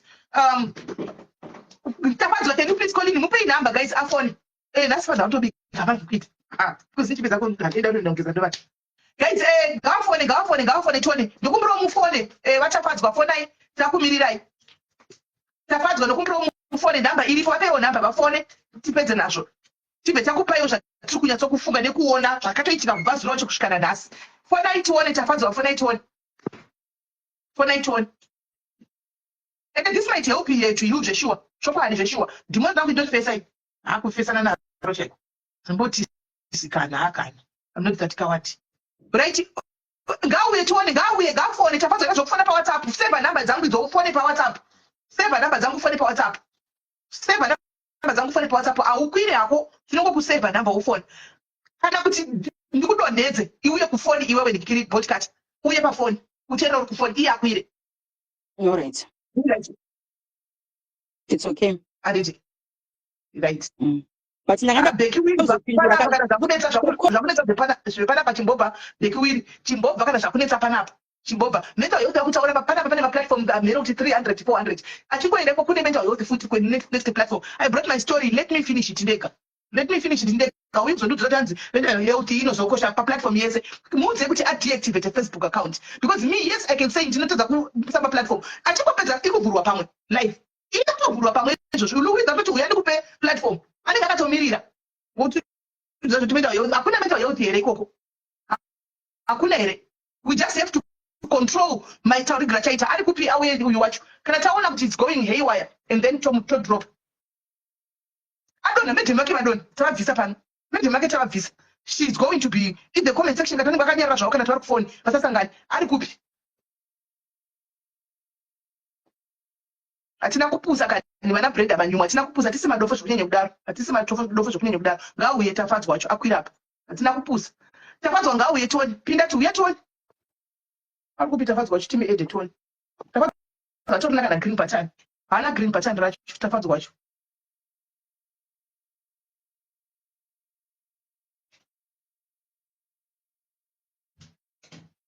right handisi kumuona tafadzwa wacho panhambe pandiri kuona pari kuti edi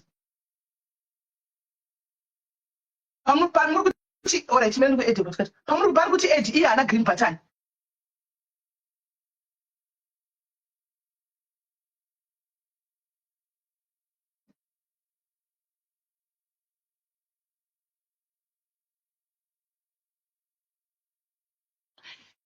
guys asingadi kuya palive ino ndokumbira kuti ubve wakasununguka ingofamba uende zvako handitika chingofamba uende zvako kana usini zvepano usina huna kudedzwa buda zvako uende handitika buda zvako uende zvakanaka famba unyatsokurova pasi famba urove pasi I'm adding you botcata tibvunze mubvunzo buda urove pasi wakangoenda musatombotaura zisipo zvokutotaura zina pesa ngomedza handitombotaura izvo tikutongoenda mberi uya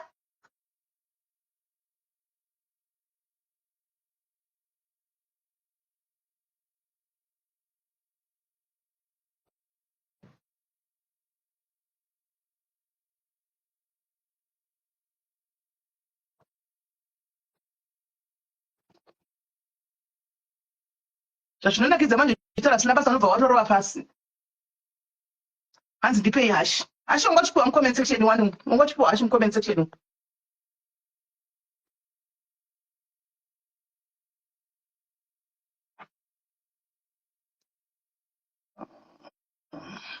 hashi idzo dziripo idzo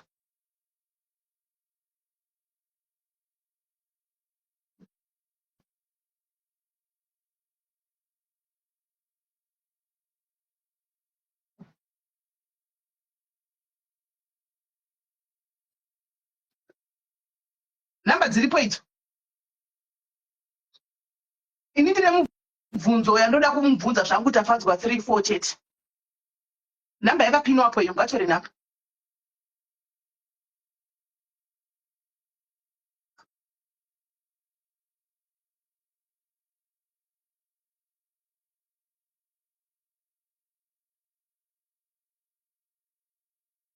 thank you Gora namba idzo tuna minzi tifona katida kuti titi tifona tione fona ikava tuna minzi mufone chinzwe toda kutoti titaure nemudzimai wenyu ipere nyaya chainzwa tichopa kuvhurira vanhu vataure muono wavo tipe conclusion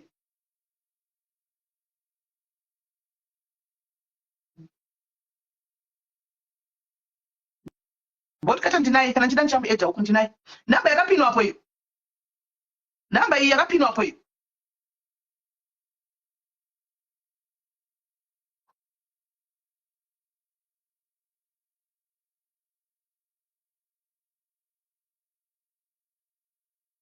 asati tombobvunza kana mubvunzo asati tombobvunza kana mubvunzo toda kutobvunza mubvunzo handimaona asati tombobvunza kana mubvunzo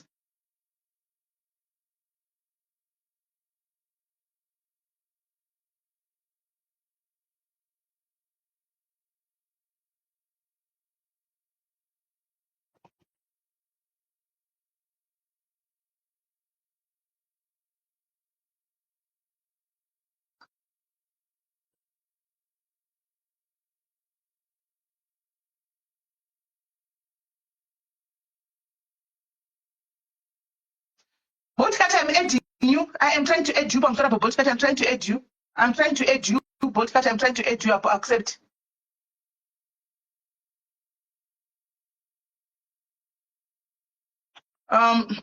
Hello. Andina kusema siwasema tu waitoro tishi. Mati bisi kumachisa kumachu. Ati ndisho kumuru kumana mbu. Mnesa kumachu. Thank you Irene. Mnesa kumachu. Right. Uyu. Let's hear what he wants to say. Get him mubvunza. Hello. Yes, tafadzwa what you say. Ndiri right hangu hanzvadzi. Ndimi takaona nezuro muri pa podcast muchitaura kuita kurudunuka hanzvadzi. Ndofunga pakatadza kunzwikwa kana kuti ndini ndaitaura. Dzine chinhu chandoda kungotaura. Mukundinzwa? Tiri kunzwai. Dzine zvinhu zvandoda kungotaura. Handisi kuda kungoadresa zvinhu zvakawanda kana kutaura zvinhu zvakawanda. Chinhu chete ndinofunga maona pandati ndiedhei kuchema nditi vachitaura kuti akasangana nemwe shamwari yangu inonzi Mike Moto vati ndofunga vaona Mike Moto vaona macomment section vaienda ese paipostwa page vaienda vachitaura nditi ndopandinoda kutangira ipapo handisi kutaura zvakawanda. Okay. Mike ivavo ndofunga kuti vazomhanya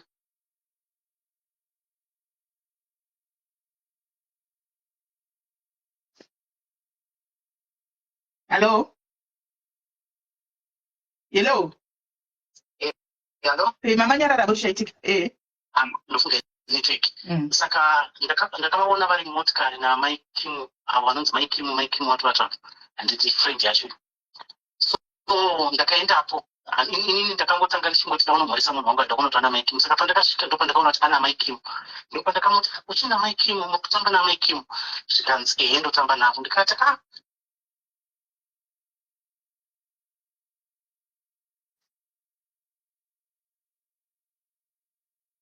Hello. Hello. Yeah, input nyarara network. Yeah, ndofunga network.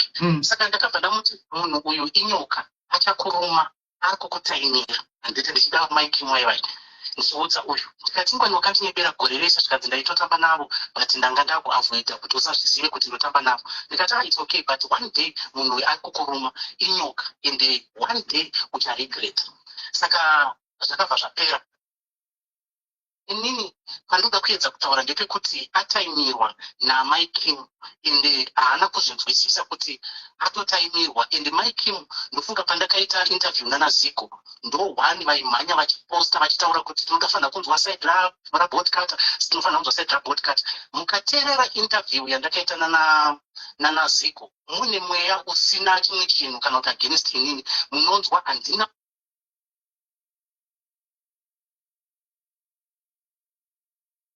chakaipa. Pandakatotaura ndichiti aiwa hatina need yekutaura nezvake because takasiyana, because day before ndiyanga aposta pabheti papanzi Dunamis ari kupenga, ndiye akatoposta papeji pake akati haazi murume wangu, takasiyana, baba vangu zvakama havasi kupenga. Saka handizi rini ndakaita the first person kutaura nawe kuti takasiyana. Inini ndaikata munhu, president ainditi kuBolt-Carter makasangana sei, ndikati no, there is no need yekutaura about iko handisi kuda kudaira voice ranga richitaura because I know that voice kuti ndikaridaira handihwine, and I know handihwine, handisi kuda kudaira voice iroro.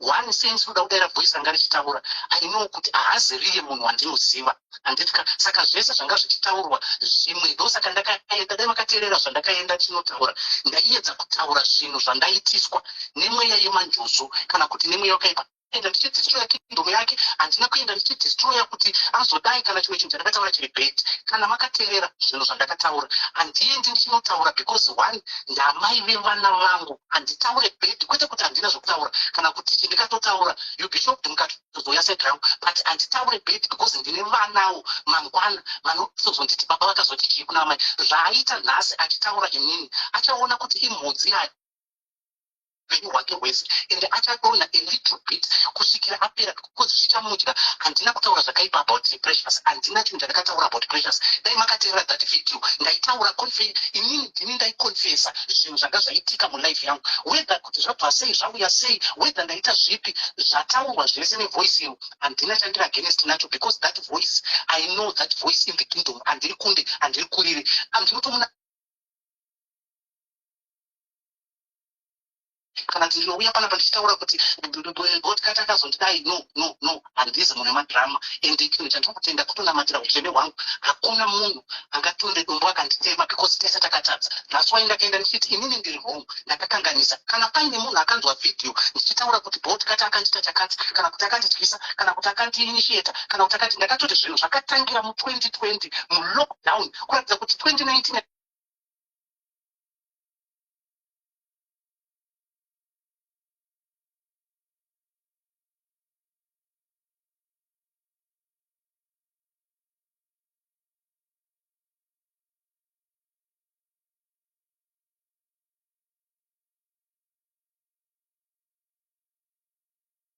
network yangu ndaitiza. Hello, yanga kuti si yazoka network. Handina kutaura zvakaipa about iye, ndakaenda handina kutaura kuti taita zvinhu zvefeki, ndakataura kuti ndaiva belong to marine spirit. Handiti saka kana aiva newisdom but atamba nemunhu akangwara akamupusha kuti wataurwa naDunamis, asingazive kuti mai ava in'anga varikuda kushandisa zita ravo vachimupusha kuti enda unopopota, enda unotaura, enda unoexposa Dunamis. Vachapfunzwa kuti Mike Kim ndiani, vototaura kuti tinoita zvechivanhu. Saka achaoneka kunge akapiwa mapowers naMike Kim, anyangirwa. Munhu akaenda kuchikoro but atadza kushandisa pfungwa, atadza kukakuleta in time kuti munhu uyu akuenda kumaplatform achiti we need kunzwa side raBolt-Carter, we need kunzwa side raBolt-Carter, ngatimbonzwewo side raBolt-Carter, achishandiswa kuitira kuti apfunge Mike Kim waye vari paside pake, voita kunge a good friend. Zvinhu zvaaita nhasi, whether inini ndaonekwa nenyika kunzi ndiri bad, handina issue yekuti ndakaita chakati ndakakonfesa, but chinhu chinondishamisa ndechekuti kana atori munhu anonamata hafaniri kuuya pandiri achitaura kuti iwe wakamboita chihure because ndo zvinhu zvandakakonfesa, ndo zvinhu zvandakareurura. Saka ukazouya mangwana ndiwe chazvitora chituko ndochata inini namwari wangu nditori okay, whether munhu akati akabviswa, handina kutaura side rakaipa because ndikatoda kutaura zviri bad you be shocked kutodarika zvamuri kuona zviri, whether paita evidence yekunzi pane protection order, paita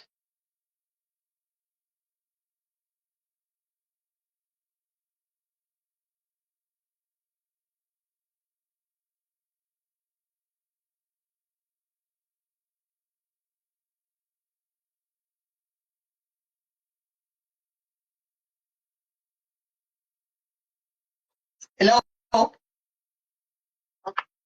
Hello.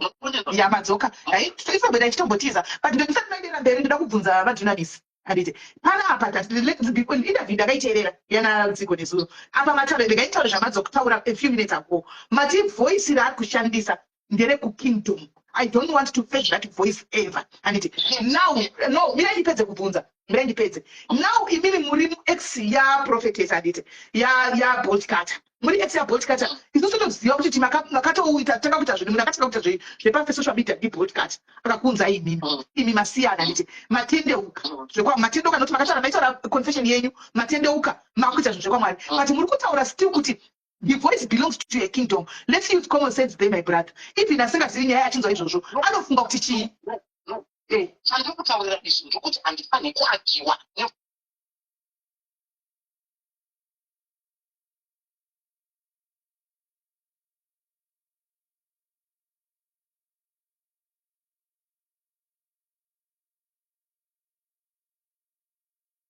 kutaura zvinhu zvakawanda zvese zvamuchafunga whether zvichataura vanhu nemasaidzi avachatora inini sisinyeri handipo pakudayira ndangoti ndamai vevana vangu handitauri but ndiri mazvireiza mega hatisi nditataura ndiri mareiza kuti kune kukingdom handika and now the kingdom matisiya kuti mati kumunhu wese matitaura zvinhu zviri bhedi pamusoro pamairana venyu mirai hanzvadzi kana musingadi kutsiurwa then muri wrong mirai hanzvadzi mirai andoni ndofunga network ndofunga network ayo panofona futi kana asingadi kutsiurwa pato ne problem because anotaura kuti zvakawanda but ataura kuti that voice belong to the kingdom. Now everybody will be anxious to hear which kingdom, what kingdom. Antimaona still anotaura bed because tichamufananidza matheories edu sevanhu venyama antimaona tichipambanisa tinofamba nazvo still ndimai vevana vako uri kutaurira izvozvo ndimai vevana vako uri kutaurira izvozvo saka it's all the same zvakafanana antimaona kwatiri zvinenge zvakafanana hazvo ndisiti network yake kana chii chiri kuitika handisi kuziva understand kuti akatendeuka sokutaura kwake kuti akatendeuka andimaona akatendeuka zvechokwadi kune zvinhu zvacho zvaairarama akabva zveshuwa kune zvinhu zvaairarama akabva but inini fetiye point yangu ndeyekuti vanhu ava vane vana tu vese anditi mune vana tu mese why kuenda pasocial media kuenda kufungura because you might have not said the name straight away ndochokwadi haana kutaura kuti Bolt Carter haana kutaura kuti Precious ndochokwadi but tichiziva kuti munhu akaunza uyu akufona hallo ndikudazama kubatsira ihanzvadzi andika ine nice way anditi ndinoti mumbonditeererawo anditika hamuna kutaura zita raBolt Carter hamuna kutaura zita raPrecious anditika but imimi toziva kuti mumaishanda pamuri ari mukadzi wenyu tomuziva ari mukadzi wenyu anobadhaidzi makatomboya muri mukadzi nemurume handi ndizvo ende tichitoziva kuti munhu akatanga kuuya ndiBolt Carter then imimi mobva mataura kuti handidi kutaura zvakawanda voice riri kutaura iro ndere kingdom handimaona mobva vati handidi kutaura musiya zvakadaro what do you think will come into our mind hamuna kutaura here zvakatoipa in an indirective way about mukadzi wenyu munoziva here kuti ndoziva kuti vanhu vane matoro avakuzviita munhu chaiye chaiye ndofadai madzoka ndatanga kutaura kuti ashandiswa ataimirwa handiti hamuna kupanzwa dai makaona mukadzi aimhanya maplatform achitaura saPA wake handiti ndopaakazouya kwete kuti anamufonera akatondifonera tikataura ndikamuti handina kukutaura handina kukatira that video ndataura kungoti takasiyana ndakatoona iwewe wakazviposta kuti haasi baba vangu atla kama avarwari ende haasi murume takaseparata ndofunga komenti akazoibvisa aona kuti paita makomenti akawanda ari kutaura zvakawanda aivaibvisa saka handisi lini ndakatanga kutaura nawo yeseparation ndochirwani chandakataura kana akapinda zita ravo bedzi saka ndati inini handikwanisi kunetsana navo kana kutaura zvakaipa pamusoro pake because munhu wandino whether iye achindoona ane matauro aita nezvese handipo pakutouya whether kutaura chinhu one kwete kuti handina kana kuti chii but munhu wandinotoziva kuti ndine vana naye ende pane life mangwana inodarika pamwe pasina vana but mangwana tichada kumhoresana ndikauya panapa ndikatanga kutaura bhedhi zvaatori handifungi kuti zvinoshanda hama dzake dzichava hama dzangu because ndine vana tichazoenda ikoko nekuda kwevana saka ndikauya panapa ndikatanga kufumura kuti akazondidai akandidai ndenge nditori benzi ende ndinotenda kuti ndenge